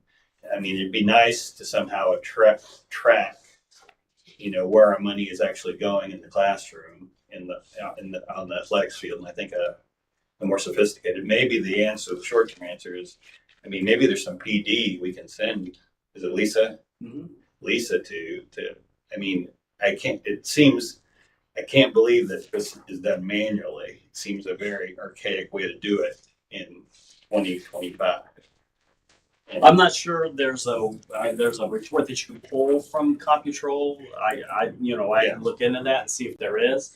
But if she has find been the trained program in a little CompuTrol, cumbersome to use sometimes, but but she's not having training in the last 3 or 4 years. Maybe it's time for, it'd be a good investment for us, for her to make sure she's up to par on using the software. And maybe I'm totally wrong. It just seems like, not knowing anything, but it is a report that you should be able to run.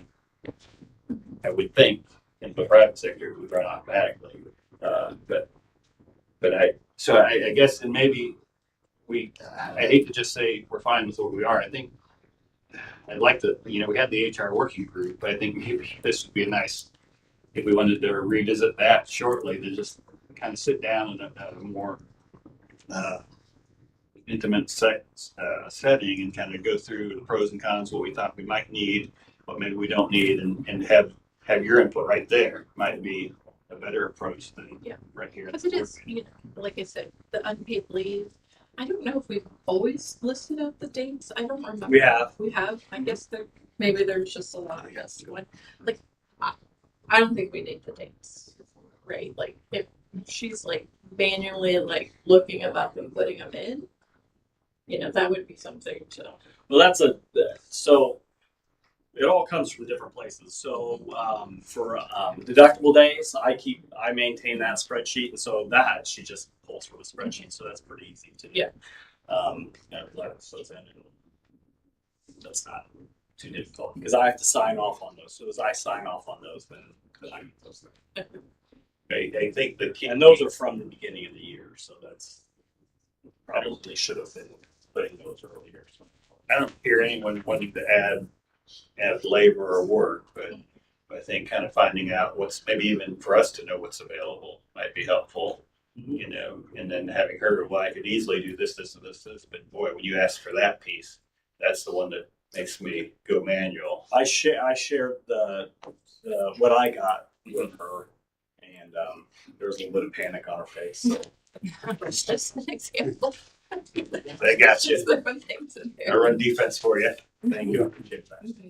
But I think that would be, as we were talking about the benefits stuff, it's like kind of having those conversations with HR.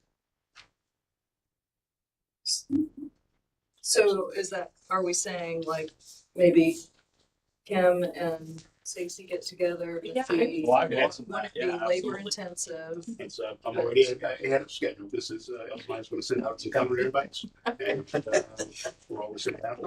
Yeah, at least so we can see, maybe it's not a full report, but if we get an export, and then, like I said, none of this is meant to like give anyone more work, it's just a. Efficiency. Yeah. Yeah, and most of these are just Thank you, Mr. Moss. housekeeping thing, that we kind of discussed. One of them was the work sessions, again, this was all. Yeah. President Pickering's notes from the agenda meeting. Just it was proposed to have them embedded throughout the meeting. Are people good with that, or what are thoughts on that?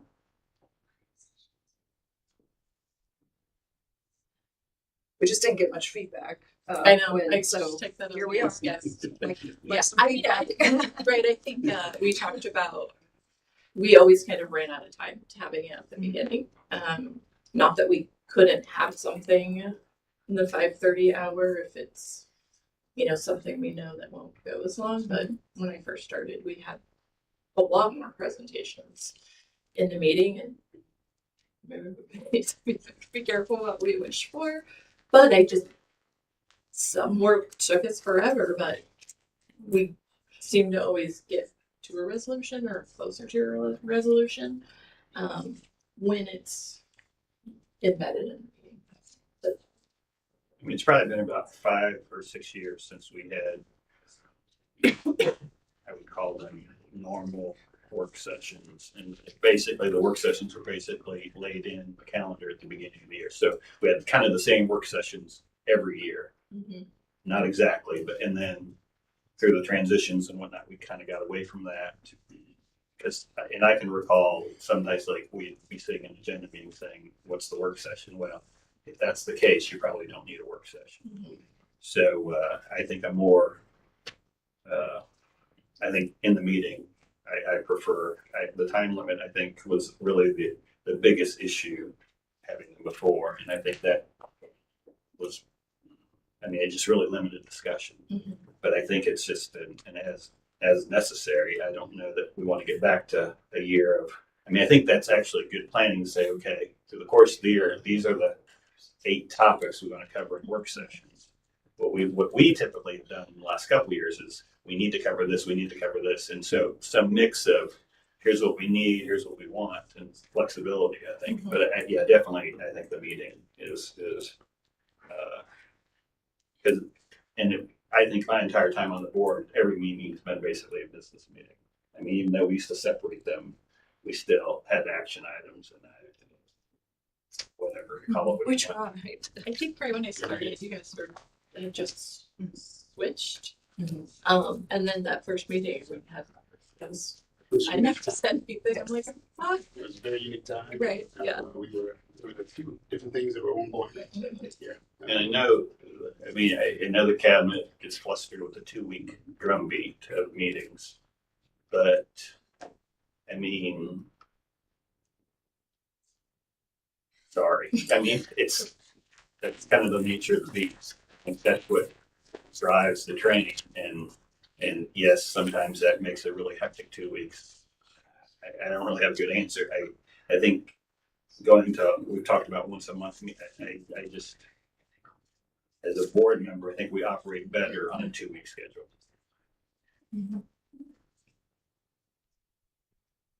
Yeah. Are there problems with the 2 week meetings or? No, we. I didn't think so. I was thinking there was an employee who had in the past and we switched it and now. Yes, I think the goal that we at one point had in having a business meeting and a work session was just to utilize those work sessions as moments to not only educate the board, but also educate our community, allow for community engagement. But to Mr. Weber's point, I know Madam President Piggering's point, there were other caveats to that overall scheme and strategy. But no, whatever the charge is, we'll definitely meet it. We've been on this 2 week, monthly, 2 business meetings per month for several months now. So we're good. Other thoughts? I'm in favor of embedding the working groups or work sessions. We'll talk about working groups next. Yes. So yay, everyone's good with embedding work sessions. Hearing a consensus. Okay. So working groups. Thoughts on what we want to do in regards to working groups? Can I give it a brief history? When I came on the board, there were 4 different working groups: education, operations, finance, and marketing.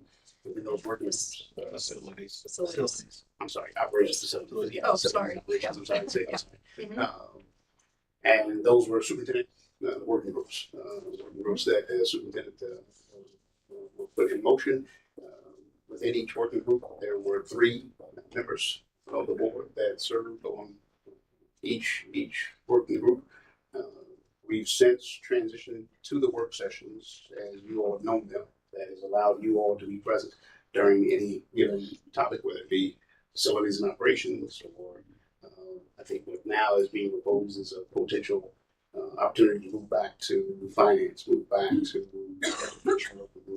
And so just that history for our new members, the working group used to consist of 3 members, meaning with myself and members of our cabinet, whether it be HR, facilities, and those would be additional meetings during the month that would occur.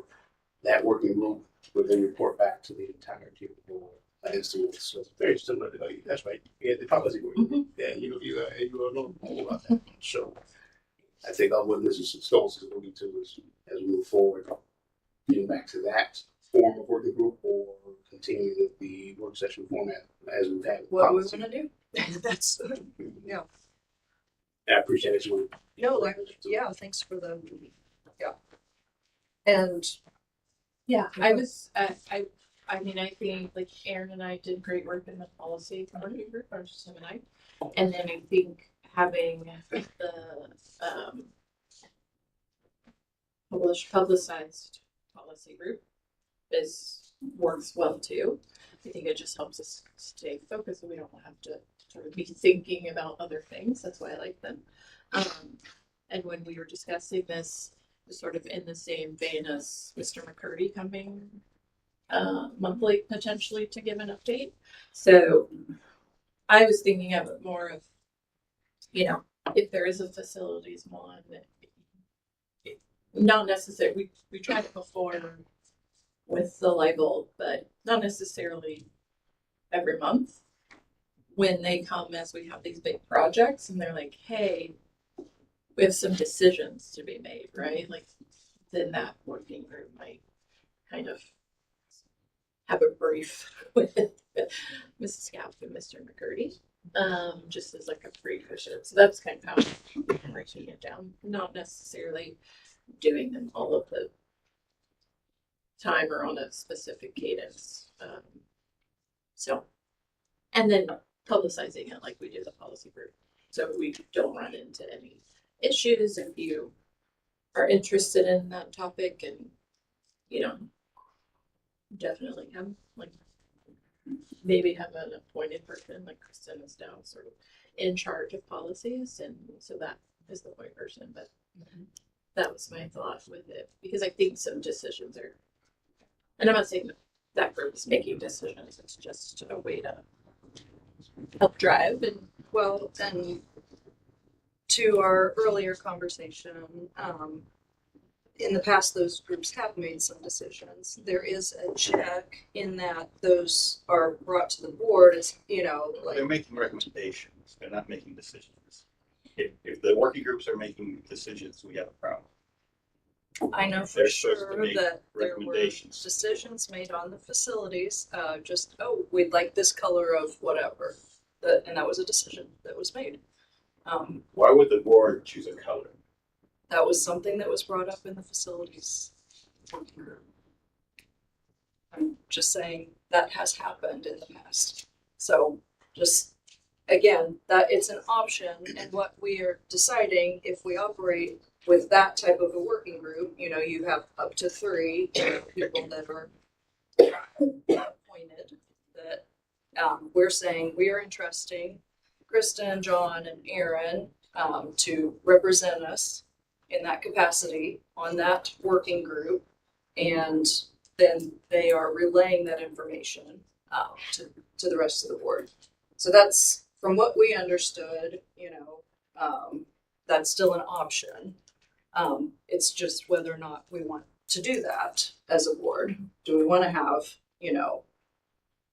I think that option, I mean, Ron has had some caution with that. I think the policy group option, where we have an education working group advertised just like the policy, then if all 7 of us want to show up, all 7 of us show up. The public is free to show up. I think that's a much better model in the given, and then we're not. And again, I mean, there should not be decisions being made in working groups, but I think there's lots of discussion. I mean, I can remember multiple times you, Jeff, and I had lots of finance discussions. It was just kind of detail stuff. I don't really recall making decisions or making even recommendations, but it was just more of an education type thing that then we'd give a little report to the board. But I think if we use the policy model, I think the working groups, I mean, education, I think I can see that firing up at some point. Facilities is obviously always kind of chugging along. But yeah, I think that with the new model, we can do whatever we want pretty, and feel confident that the public is well represented and invited. But I think to go back to the older style where we appoint 3 members, I don't think that's would be the right approach. I'm not in favor of the working groups, and I guess, you know, what you said was that they gave us information, which we did when I was on the finance group, but that information everyone should have. And I think everyone could, you know, is invited, but when we start having so many meetings and we all work full-time jobs, I mean, we're not gonna be able to make it to all of them, so. And there are strong recommendations, we could say, which are kind of like decisions, because really those 3 people are gonna make a decision. We can call it a recommendation, but we're gonna come back to the rest of you who have heard everything we've heard. And so I'm kind of in favor. I really like tonight, Kim, having Kevin here, how you've kind of arranged to have just a quick update. Like for me, that kind of covers operations. In finance, we heard from Melissa this evening, which, you know, and I know the policy, I mean, I'd be fine, bringing it back to this, but if we can keep the special meetings, because that is more digging through and then bringing back for first, second, third, 10th reading, whatever. So no really decisions made. It's kind of a discussion, a recommendation kind of. So that makes more sense to me, having policy special meetings, but the rest I would just like to embed them in the meetings. That would be my preference. Just so that I could be a part, I guess, and everyone could hear all the information we're getting from human resources or whatever it may be, that we're marketing, that we're all part of hearing all the information. And just for clarity, those are that the policy work sessions. Those have been work sessions, and to Ms. Brunton's point, they have been at special times, but it's just a standard work session that will continue to be carried out. The policy, to your point, given the fact that that's one of the major charges, as Mr. Weber has alluded to, with run for his policy. I think that would be good. I'm not in favor of creating more meetings because we have too many meetings as it is right now. And we don't basically, we sit there and not much. Anyway, I'm not in favor of more meetings. I know that with the policy, and any other of the working groups that we'd had previously, the presence of the board was not necessarily to make decisions or even make recommendations necessarily. Ours was basically as the checks and balances, so that when that administrator came to the podium or so and did a presentation on what had been the work in that committee meeting or in that work session with everyone, those board members who were present were able to basically verify that this is the work that was done, this is the discussion that was had, so that the other 4 or 5 board members knew, yes, what was being presented to us is factual because we were there and we could add a little bit of information to it. But, that was the purpose, going back a long, long time ago. So, Well, and I think just as I was thinking through that, one of the things, we haven't really done this in the last couple of months that I can remember, but when I first started, it felt like we would sort of have this information given to us, and it was like, okay, both. So when we had some of the working groups, it was like sort of getting to wade through that, which is like the work session, right? That's why like there's no pressure for us to try to turn around and ingest this data. So however we keep it, that's to me is important. Like, we are all really busy, so whether it's kind of a working group trying to wade through information and communicating with each other, or whoever's attended that, or we have a work session, it's just being able to kind of get into the details if that's what we're being asked to do versus stay high level, right? Because we've also had work sessions where we're not supposed to get in the details, but we have this long presentation, and I'm like, you're. So I think the power of the working groups and the struggle is always having the board in front. And I think the working groups, I think it's, in my experience, has been the best tool to do that. So as we're making facility decisions or educational decisions, I can remember the education working group, one of the this was years ago, recommendations was to shut down Hibbard, and that was, but those are important discussions to have and the processes to go through, but the board needs to be kind of in front of those things, and to really, because the board's been much quieter lately, but just 6 months ago, a year ago, we were surprised every other meeting there was something that would come to our plate on Wednesday night that was a surprise, and so we've not really had that. I can't recall any huge ones lately, but the whole thing is to eliminate surprises, to stay in front of things. And the working groups, to me, seem to be the best tool to do that, because if Austin, Mike, and Kim are at a marketing meeting, in our next board meeting, they give a 3-minute. We looked at standardizing mascots, which is something we talk about over the time, or whatever. That's really all I need to know. Now they can go through and maybe help make a recommendation. We like this anime style, or we like this, and then, okay, well that's a good recommendation. That's fine, whatever. But that's I guess we've tried many other things, and none of them seem to have been as effective as, because I think the board gets flustered when we're behind the 8 ball, trying to admins out here 4 steps ahead of us, and we're okay. How did we get here? We're still here, and so the working groups kind of get us. Yeah, we kind of, I feel like we kind of make them back. Well, yeah. So We kind of make them backtrack sometimes. So if you guys are making decisions and out front. you've got Oh, over here, we're like, Yeah. right, like, how'd you get there? Come on back. Right. So And then you have to walk us through that again. And we think the working group would kind of be along the way with you. So I get that analogy. To me, the board isn't here or here or here. Very different. Very different. Oversight, right? And then You know, We're I not think supposed to be we're out front. leaders. Oh, See, I think the board does lead the corporation. So I guess that's where. well, I think our policies do lead the corporation that are established, but I mean, as a whole, we have full-time jobs. We aren't here doing the, we've hired, I mean, our one employee is who we've hired. And we don't, vet all of this, so we can't. But like if we, like STEAM, Mhm. I mean, that's a board decision. I mean, it doesn't, we can have STEAM or don't have STEAM. I mean, Dr. Wright may think that's the way to go, or he may not. I mean, it's things like that. We may want to put more money into athletics. We may not. I mean, that's where the leadership comes from. How do we divvy up these resources?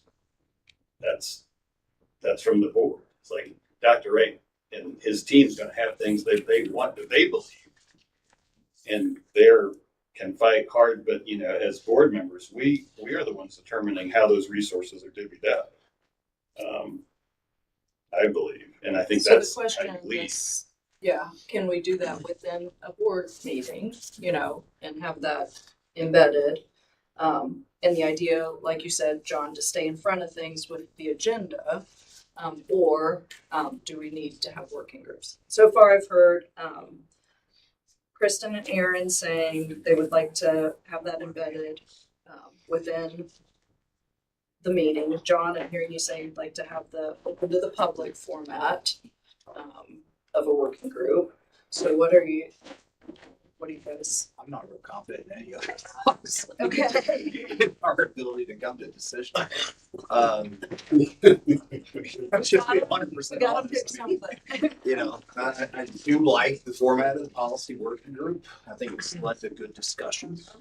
I don't think that 2 or 3 people here on this group's gonna, for whatever, pick the topic, gonna succeed. Because then we bring it back to everybody else and get 1,000 questions. So then you just wasted whatever time you're sitting in that meeting, right? So I mean, And for I'm that going with the will of reason, the board, but my confidence level is like. for that reason, probably more than anything, I'm in favor of not having them and just embedding it in our meetings, just and staying in front of things with the agenda, and that is a collective process also, Who keeps us it's in front of it though? And well- who keeps us on track from going off the rails with 10,000 questions that we're gonna ask them? And these working group sessions, the working group sessions. Because then Like we it's fill an up an hour and a essay, half or so there, Mhm. so we're gonna. is it us saying like, stay hey, Not every other one's yeah. not every, like what? we want the new degree, like, do you feel like we would be saying, oh, we want to talk about the new degree requirements? Mhm. Right, are we dictating what they bring to us, or are they dictating what they bring to, because then it kind of, Right. And it I don't should know. be Well, a ideally, collaboration. we are always the ones that should, but they give ideas like, hey, maybe you'd want to hear, or traditionally at this point, at this time of the year, we have this, presented. So, sure, that's how, I mean, just taking a more proactive approach to, like, saying, if one of us brings up something that, mhm, I don't even know a good example of like, hey, I've been thinking about this, like, oh yeah, that is a good work session, and really communicating I that. think when we had the assigned working groups and they were most successful, I think the trust level amongst the board was very high. If I knew where Keith Morey was on education, I'm good. I mean, I have, wholehearted trust in him. And so we may not be there either.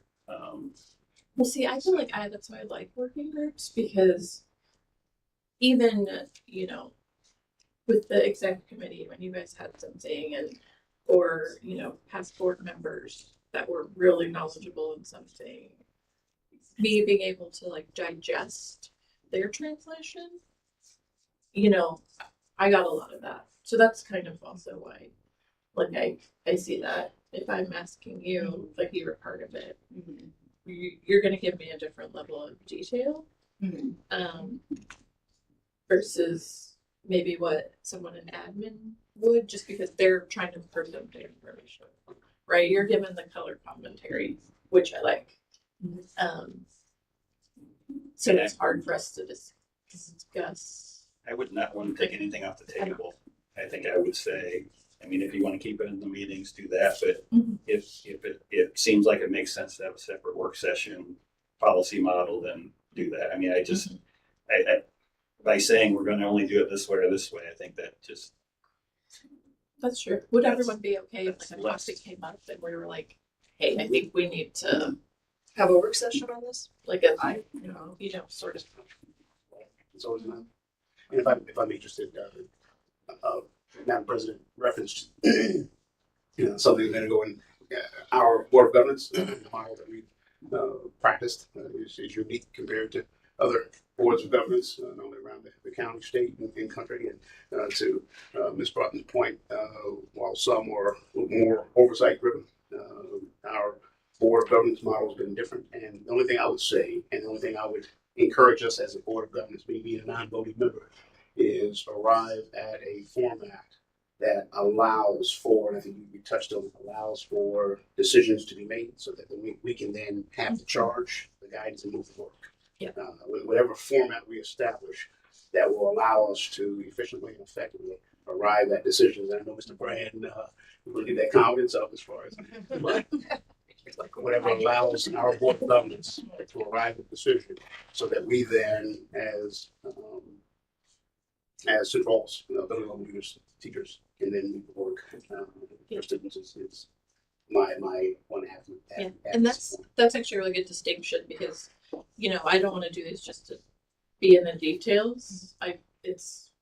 We got so much when Mr. McCurdy came and we all spent hours here on a Sunday because, right, we were focused and we couldn't answer those questions, right? Like whatever we do, it's because they need answers from us and they're asking for our feedback and not necessarily us just giving our opinions, which we like to do, but to actually have a purpose. As needed basis or what?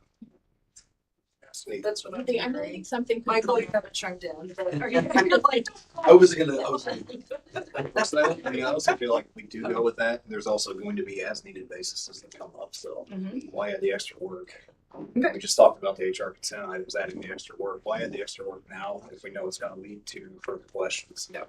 Down the road. So I'm consistent with that. I think in a nutshell, the more information we have, the better decisions we'll make collectively as a board.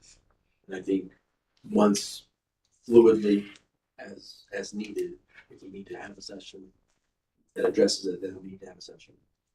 That's where I'm at. you and I talked about efficiency. I think that's From a business standpoint, I want to narrow it down very quickly because I don't want to spend time talking about the sun and the moon when we have other issues that we need to address. And just to add, I think Pickering referenced it, is at times if we've understood or heard a particular charge, we'll get going. And then at times, for clarification points, there are references. Then there's whatever we can do to efficiently, effectively, that's the Okay. Thank you guys. I'm doing my secretary work over here. Thank you. Going through all of that. I love it. All of the things. Okay. So just a few more things. As exec committee, I guess we kind of need to define what's expected of us. And so, as I was stating, in the past, it seems like, from my perspective, we have served kind of as a committee of three, where we have been we are elected as president, vice president, secretary. There are some decisions that have to be made within the exec committee agenda meetings. those things are all reflective or should be reflected in the agenda meeting notes. If at any time there's something that you guys don't agree with, or you're like, wait a minute, then that would be something that you would pass on to President Pickering and say, hey, I've got issue with this, So I guess, are we wanting to continue working that? So first of all, is that how we're supposed to be operating? And if so, are we wanting to continue operating that way? And if not, there are other options. We could, at one point, prior to when I was on the board, the president and the superintendent met just the two of them. And there wasn't an agenda, meeting with the exec committee, which takes, those two people out of the equation. Again, I'm not proposing that. I'm just saying we have options. So I just thought Well, we've been meeting. we need to know our marching orders from you guys. It's been a long time that we've had both the president, the president, vice president, and secretary meeting, set the agendas for the agenda meetings. My charge would be that in those situations where the three of you are in a meeting, and there's the decision that has to be made. My opinion is do it because we elected you as the executives for our board, which means that we're entrusting you with the leadership and the authority to make decisions. And I believe that if you're in a meeting and you're the president, the vice president, the secretary, and something needs to be done right then and there, I entrust you because I have trust in you and faith in you as our executive committee to make that decision. That's my opinion. I agree with Aaron. That probably would be what he said. I agree what he said. I think it's the president's prerogative to address things regarding the agenda meeting. I think the other offices are there in support of the president. I recall when I was president, I feel most of my time was spent defending the other 4 board members against the 3 of us. And it was my own. I made many errors as president, but there are too many conversations. There are too many. You should do this. You should do that, and I think it's poor practice. And I mean, I don't think when Mr. Walton's president and I was one of his officers, because Aaron, sometimes you weren't there, but I don't think I'd say a word. I'd just sit there, and we'd go through the agenda, and then we'd leave. And I think there are a lot of decisions, or a lot of what do you thinks that I think the president, as our representative to the community, as a representative of the board, I wasn't voting when I voted for an executive board. I did not vote for a decision-making group. I mean, we are one of 7, and just to function, the president just has to do certain things. It's just to have an agenda. Someone has to say, okay, that's that rule to run the meeting. Someone has to run the meeting. It's a school board. I mean, and so anytime we start saying, well, there's decisions that can be made, you can be okay. No, I'm not there.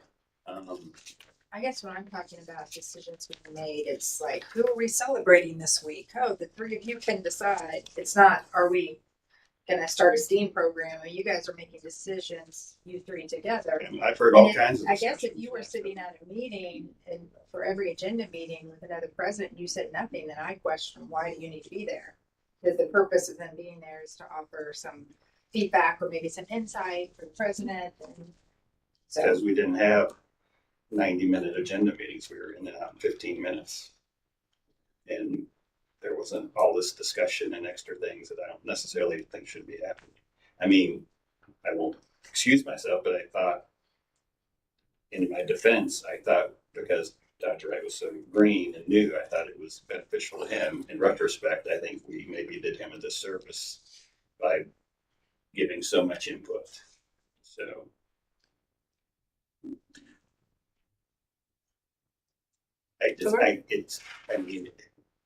I can recall one time when I think Dr. Wright was out of town. I think I was still president, and I got a call. John, what do you think? I think it's just a simple, I got to bounce an idea off of somebody. all right. I said, the answer was do what you think's best. I mean, I don't know, but and so that person has to exist. That's our president. If Ken's not available, that's Austin. If Austin's not available, that's Nicole. But it. Can I give you an example of what that was? We had to make a decision in the midst of the weather. Years ago, we had to make a decision as to whether or not we were going to allow for one of our athletic teams to have an overnight lodging on account of safety and security. And I think that was the nature of the call at the time. And it was a decision that had to be made. It was after a ball game, a snow front to come through. We had a team that was hours away, and it would have been more dangerous for them to get on the highway and come back, whereas get a hotel for the entire team. And I think that was, there's been so many different things, but I think that may have been just an example of what Mr. Weber was referencing as far as having the trust of the others to arrive at such a decision. But what I'm curious to know is from an efficiency and effectiveness standpoint, Mr. Weber alluded to past practices. Was it more effective to have? Because I think the root of your question is, we want to continue with the executive committee That's for the agenda, the question. Yeah. agenda meeting, or just Madam President and I meeting as was the case in the past. I'm curious to know why the decision was made to move from, and was it more effective and efficient with it just being the president and the superintendent? It predates me. I would always have to. I'll tell you what it was. It was a matter of fact that that we had a board at that time that had such an amiable relationship between the board, the superintendent, the REA, and everything else. It was not necessary to have anyone else present beside the superintendent and the board president. They could go in, they conduct the meeting, and quickly establish the necessary points of the agenda and everything else to be done with it. As time went on, another superintendent comes on, another board president, and there was a little bit of dissension, and so therefore it was the best practice. Let's make sure that there was the buffers, okay, between the superintendent, the board president, and by adding the rest of the executive committee, it did. It went on, and it did solve a lot of problems, and it went on, and the agendas were set. Then you get another change, and then you get another change. And then we started getting more deeper into weeds and weeds and weeds. And that's when you went from having a 15, 20-minute executive committee or agenda setting meeting to 90-minute meetings. And I think, we do a lot. Even this right now, for the last 45 minutes, we've been talking on something in our meeting itself. Didn't last as long as this discussion that we're having right now. We're saying a lot, but we're not talking necessarily. And that's what happened with those executive committee meetings. And so we need to get back to the point where whether it be the president or the entire executive committee and the superintendent get in there, know what the business is going to be, conduct the business, be done with it. And then it helps to go ahead and continue and spreads over into this meeting where you've got just a continuity of thought and everything else, and you move forward. And maybe, Aaron, we need to look at why the agenda meetings started getting longer. They started getting longer because board members wanted. We're demanding. I have a question about this. Can you ask this during? I have a question about this. Oh, I need to have minutes. I need detailed minutes because now I don't trust what's being said, or I need to read what's being said. So that's why it grew to where it is.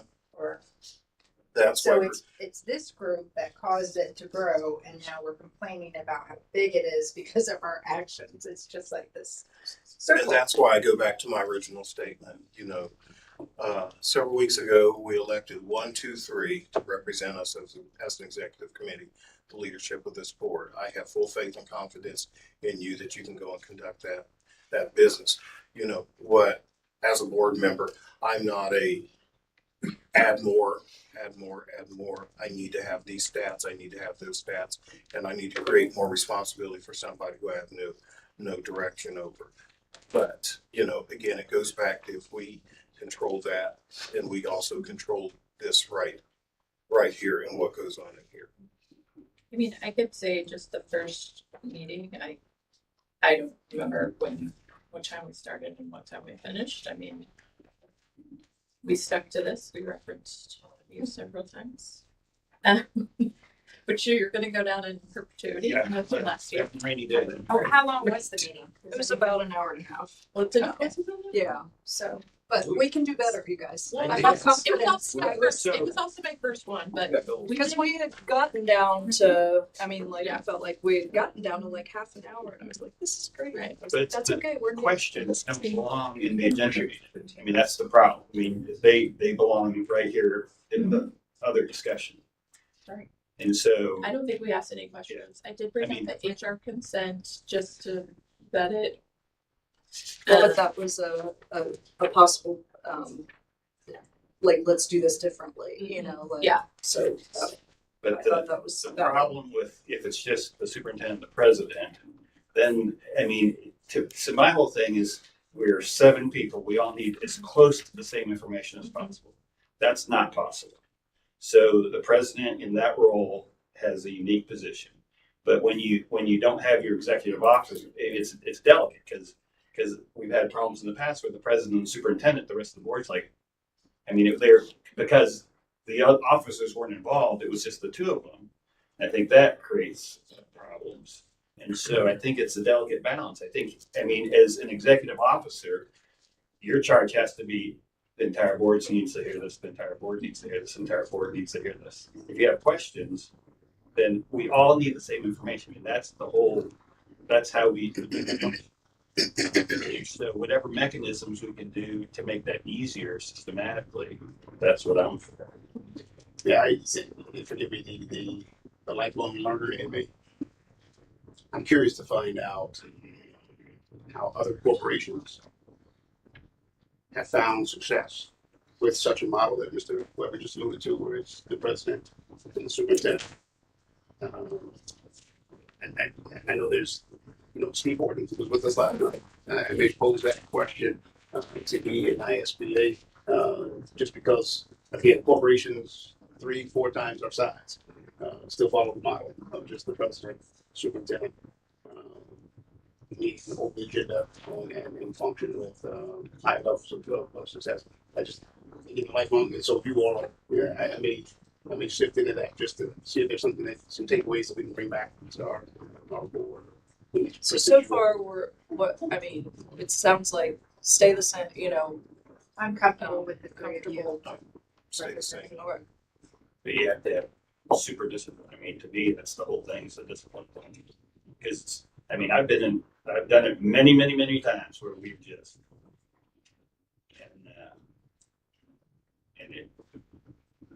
and so that's probably why I've gone the other way so strict, because I've seen where it's very easy. I mean, the questions are in. You want to know the answer.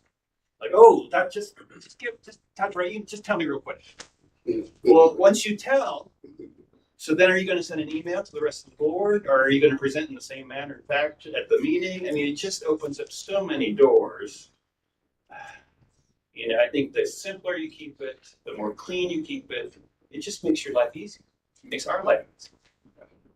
Put it on other discussion or whatever, old business or whatever you want to call it. We have a public meeting twice a month. We can talk about whatever we need to talk about.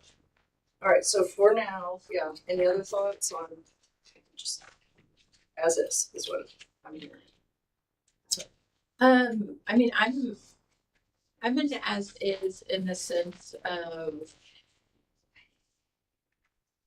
I'm just not because I know, like, right, we have to be super disciplined about not getting to that point. So it's something like I challenge the 3 of us to make sure that we do.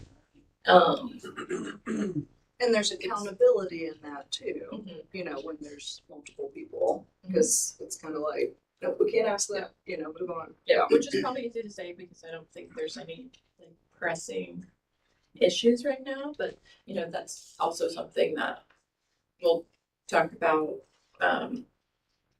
that sort of cadence if he does have something that he needs to communicate to me. or the president, whoever the president is, Yeah, the that was- teacher, to make sure that he's like in Get your their time card ready to go. But you know what I mean? Like, so, and you know, the same with Ron, like I kind of discussed with him how I'd like to see that. Any other thoughts, Michael? I'm next to this. I think open line communication, I think we're trying to make it too complicated again. Where, I mean, again, streamlining everything. Me and the president and the superintendent will continue to talk. I think as decisions are made, like Eric said, we voted you guys in confidence to make. We're not asking you to make policy decisions for us. We're asking you, hey, like an example, kids are stranded, they need to get a hotel. Yes, we would all make that decision, even if our kid was on that bus. That's an easy decision. Well, the decision is, admin makes it. I mean, that's not our decision. I know. That's the answer. But I get the encouragement. Yes. Hey, I mean, but yeah, we make these. Those aren't decisions we should be making. And I don't plan on making any decision. I mean, I don't know, right? Things could come up where some. You may make a decision and say, hey, we need a work session. I Yeah, mean, that's Perfect. Yeah, that's what I'm talking about. Yes, Yeah. but I have no intent on like very much deciding anything. So we spent a lot of time on policy. I know we've gone way too long about this was years ago. How do we change policy? And I think the policy we wrote was it goes to the agenda meeting for first. So if I say I want a policy that says Aaron only comes to every other board meeting. All right, John, we'll take that up at the agenda meeting. And then you guys would say, well, John's out of his mind. We're not even going to put that on the agenda. So, you know, stuff like that, I think is super appropriate. Okay, I think that helps Yeah. us know Kind of guide you a what, little bit more. yes. But I think we were at a point, when last year when we had the agenda meeting, or maybe it was last year, it's all running together now. Where I feel like Cindy would send out the agenda, and we kind of did say, hey, what about this, this, and this? We don't do that anymore, but I liked that as a non-executive. Like something I thought that might be on there, and I was able to like be like, oh, I didn't see this. Did we not do that anymore? I know that I we just did feel- that as soon I as. feel like we just got away. Like no one does it anymore.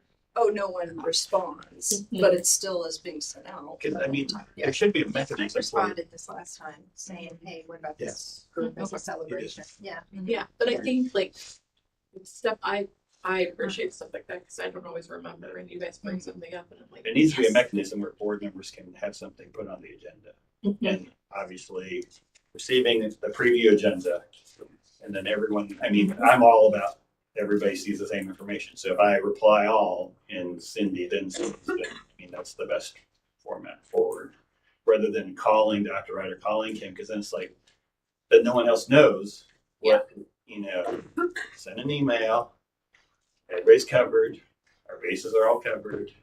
Yeah. Well, thank you. This is helpful as far as housekeeping. I just have one more thing we need to have closure on. The gym memberships that we discussed at the last school board meeting.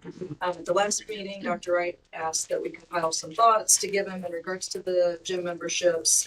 The thought was, again, I had brought this up and I was just stating that I felt like it was important to encourage a healthy lifestyle, and that starts at a young age. I like the idea of us being a school corporation that is doing what we can to encourage healthy living. So that was kind of the preface.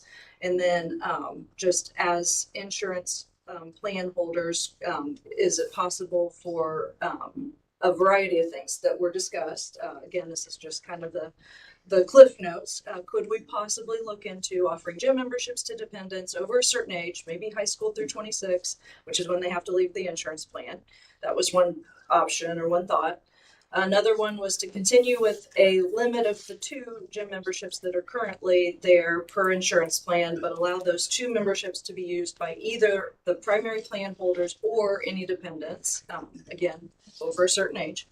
Another option, and this actually I think was discussed, Kim, I think this was your idea, after the meeting, so this was kind of an addendum, was to have an allowance where insurance plan holders and their dependents can collectively use. So whatever that amount is, for instance, if they choose an inexpensive gym, so say they're going to Planet Fitness or whatever, you could maybe get 4 or 5 memberships, out of your allowance, instead of just 2.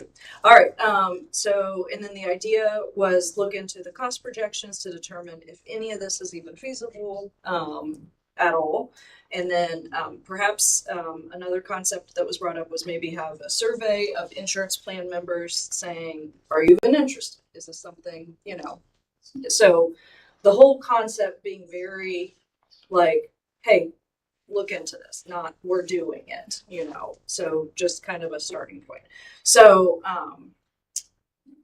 that's kind of where we are. We had we had 2 responses, it sounded like, on the emails, but wanted to open that up because we need to know where we are on this. Yeah. I'll just give I still owe you some questions to send to Stacy and Vicky about really looking at feasibility, because I think that's a question we should be asking, like John, to your point of different items to spend that. I call it the wellness incentive, for lack of a better term. Like how we're really even managing it, if it's rolled in their policy now, or if it's just an extra, what's the budget item.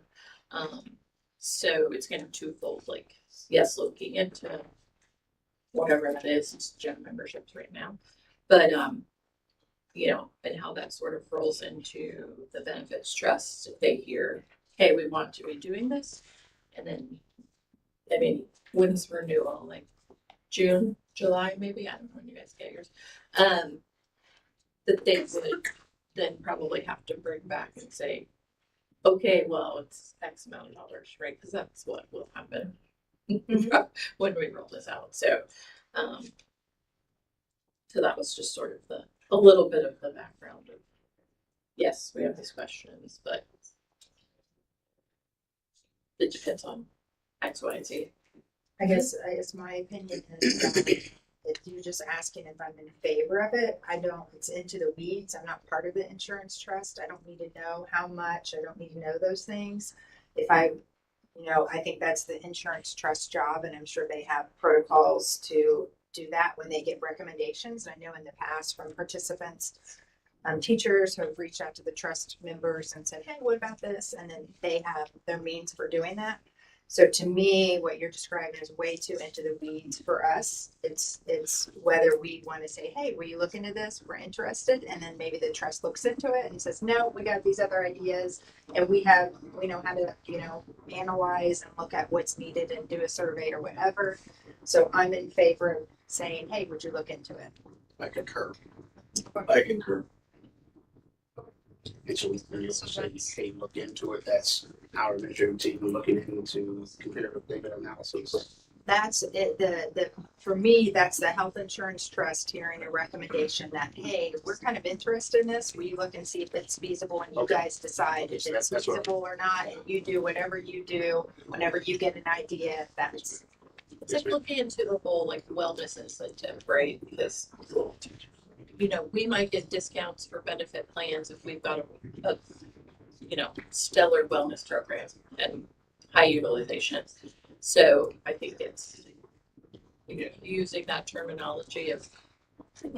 So what I'm hearing is, for example, next Wednesday we have an executive insurance committee meeting, and you all for that we take to the idea that is being discussed. And again, we're not saying you should do this. We're just saying, hey, this was an idea, thought, So it sounds like the majority of the board is saying to do that. Take the idea, See what the feasibility is. And then the trust can talk to the participants and see if there's really a big interest. So we'll take the trust, gain their feedback, and I'll report. And it But it is also let us know how much that's going to be. I'm more interested in knowing what the plan participants would want rather than what the board says we need. So I says maybe, gym memberships. Well, maybe they want lower deductibles or lower rate or So to me, the survey, I mean, I'd much rather see the trust survey the participants and say, what do you want to see in your package? Rather than saying, well, the board thinks you need a gym membership for your kid. I mean, the wellness thing, I understand is a bigger picture, but, and I think they should look at that, but I would start with a survey. And then that lets you know, okay, there's a lot of interest in wellness. There's a lot of interest in, people are comfortable with their rates. I mean, have zero comfort speaking for the plan participants. So I agree. And I don't think that's what we're doing. Yeah, It's and I just want to an idea. clarify, the board Yeah. is not saying that we think their kids need, that's Yeah, not what we that's said, not that's what not we what I, said. that I conveyed. We want to at know all. the options. I think, yeah. Are there options? Are there better options for wellness? Are there better options? But it's not our decision. I know. No, it isn't, but I think. We pay the bill. I know, we're inquiring about Yes. it. But I think We the inquire broker, about it. the broker too is gonna go out, if they get feedback and Right. the broker's gonna go out and Yes. finagle What do the teachers want? and Yeah, figure I get out it. how I to get it. make that fiscally happen. So However, that's our job to. yeah, it's normally handled with the trust, because I know, I know teachers have come to the trust and said, hey, would you look into this? And then our plan has changed. And so however they do that, that's what we're saying. I guess my concern is now the board, I mean, we've never done this before. And so I just want to make sure as we tread on this new water that this. We did this with the Peloton. The board had zero involvement in that. No, The we didn't. trust is. I remember the person who came to me and I presented it to other people and it, Oh, so you made the decision no, unilaterally then?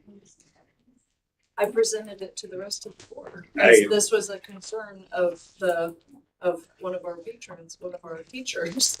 Okay, the I- other that's the not- other piece of this is, you know, I guess maybe we should ask this now too about the board has never approved the benefit renewal. Which I feel like we should, especially hearing Ron's feedback about us really being the plan sponsors of, you get the numbers, they come presented to the board. It's a 3% increase, right? Or it's staying the same, or we had to go, sort of that presentation of whatever it is. I think that should come to the board. I'm not saying about being in the weeds, we don't need to know the detail, but it is a huge fiscal piece of the budget. Especially like, hey, we want more wellness and, Is there a reason it doesn't? I guess. I'm not sure. I'll find out. And I guess my next question, historically, if you guys, either of you know if it ever has. I think it's very good to have big separation. Okay, are you kind of our representative, Dr. Wright, for the insurance trust? And can you remind the public of who is made up, who's on that trust committee? Yes, ma'am.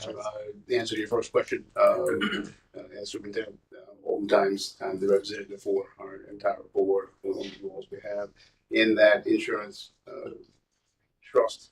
It's made up of myself, Mr. Mops, our human resource director, the president of our local teachers association. There are also members of the association that attend the meetings, along with members of our HR and business office. They're also there, but the three voting members, and myself, Mr. Mops, and the association president.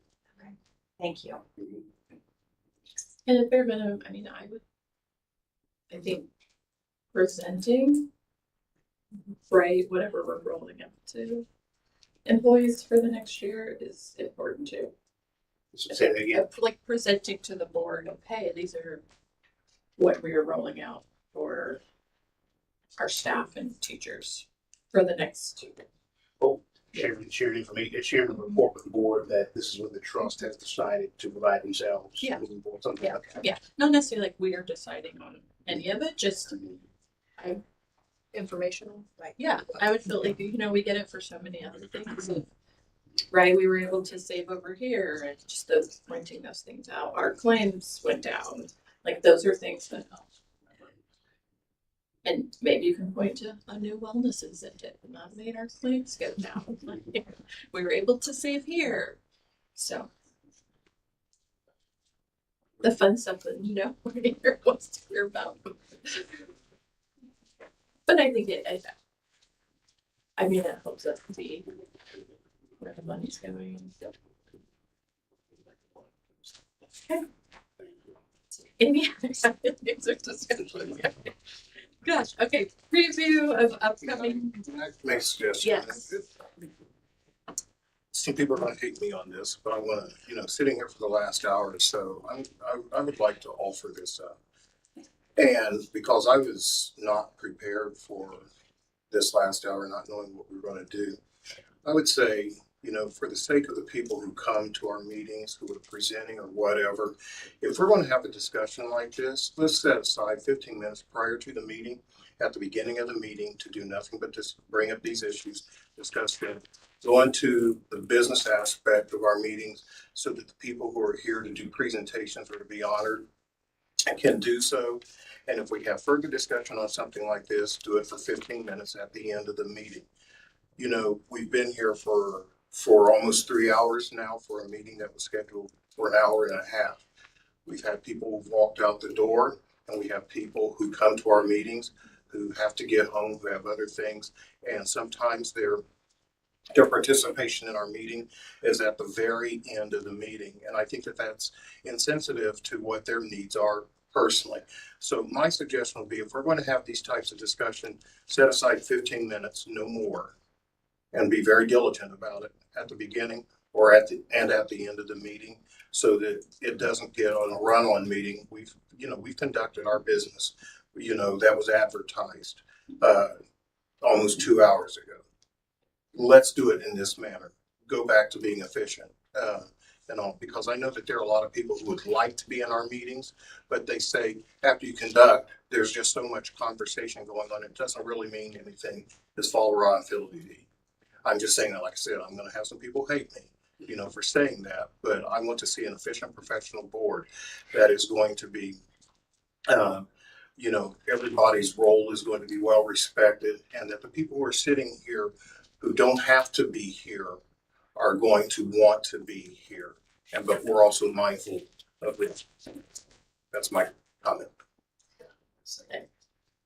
I am hopeful that this is more isolated because we had housekeeping to do to establish what this year's going to look like. We have had these discussions at the end of meetings before, and I'm going to say we're going to have these discussions again that need to be brought up and discussed.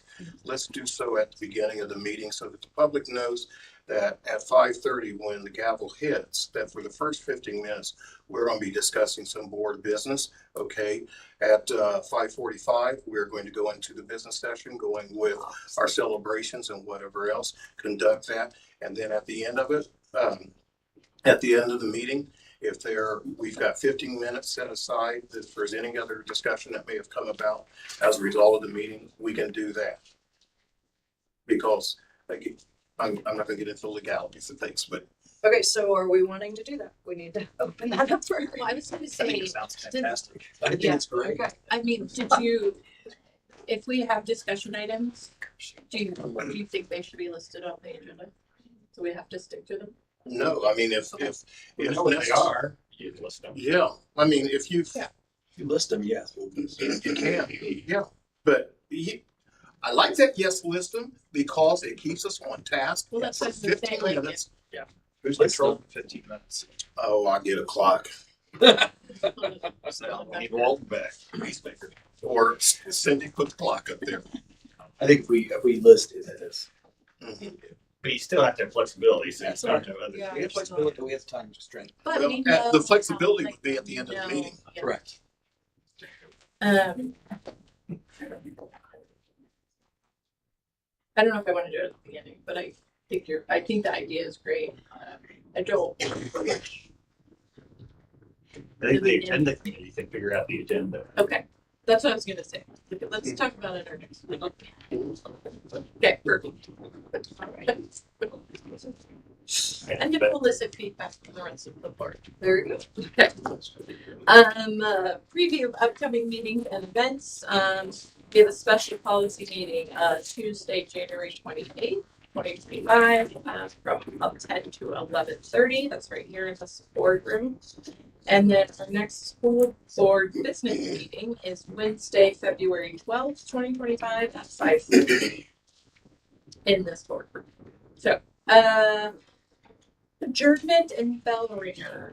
Dr. Ray. Madam President, trustees, each January within the great state of Indiana, the Indiana School Board Association, along with local communities, pay tribute, homage to our local schools. And so, as a memento and example of our appreciation for the humility, self-service, and resiliency that you all have been put in here at Richmond Community Schools, we have a small treat for you all to take that. Please do. Thank you so much. Ms. Elsmeyer is passing along. Not only That is where Cindy's wearing green, and I remember the wizard was handing out things like cards and diplomas. of what you're receiving is a certificate exemplifying our appreciation for your service. I've said it time and again. I'll continue to say it. Within all of politics, a lot of times people don't realize the sacrifice that you all put in, but most importantly, they don't realize the level of intensity of this level of public service. When you're dealing with people's most prized possession, their children, they are that much more passionate, opinionated,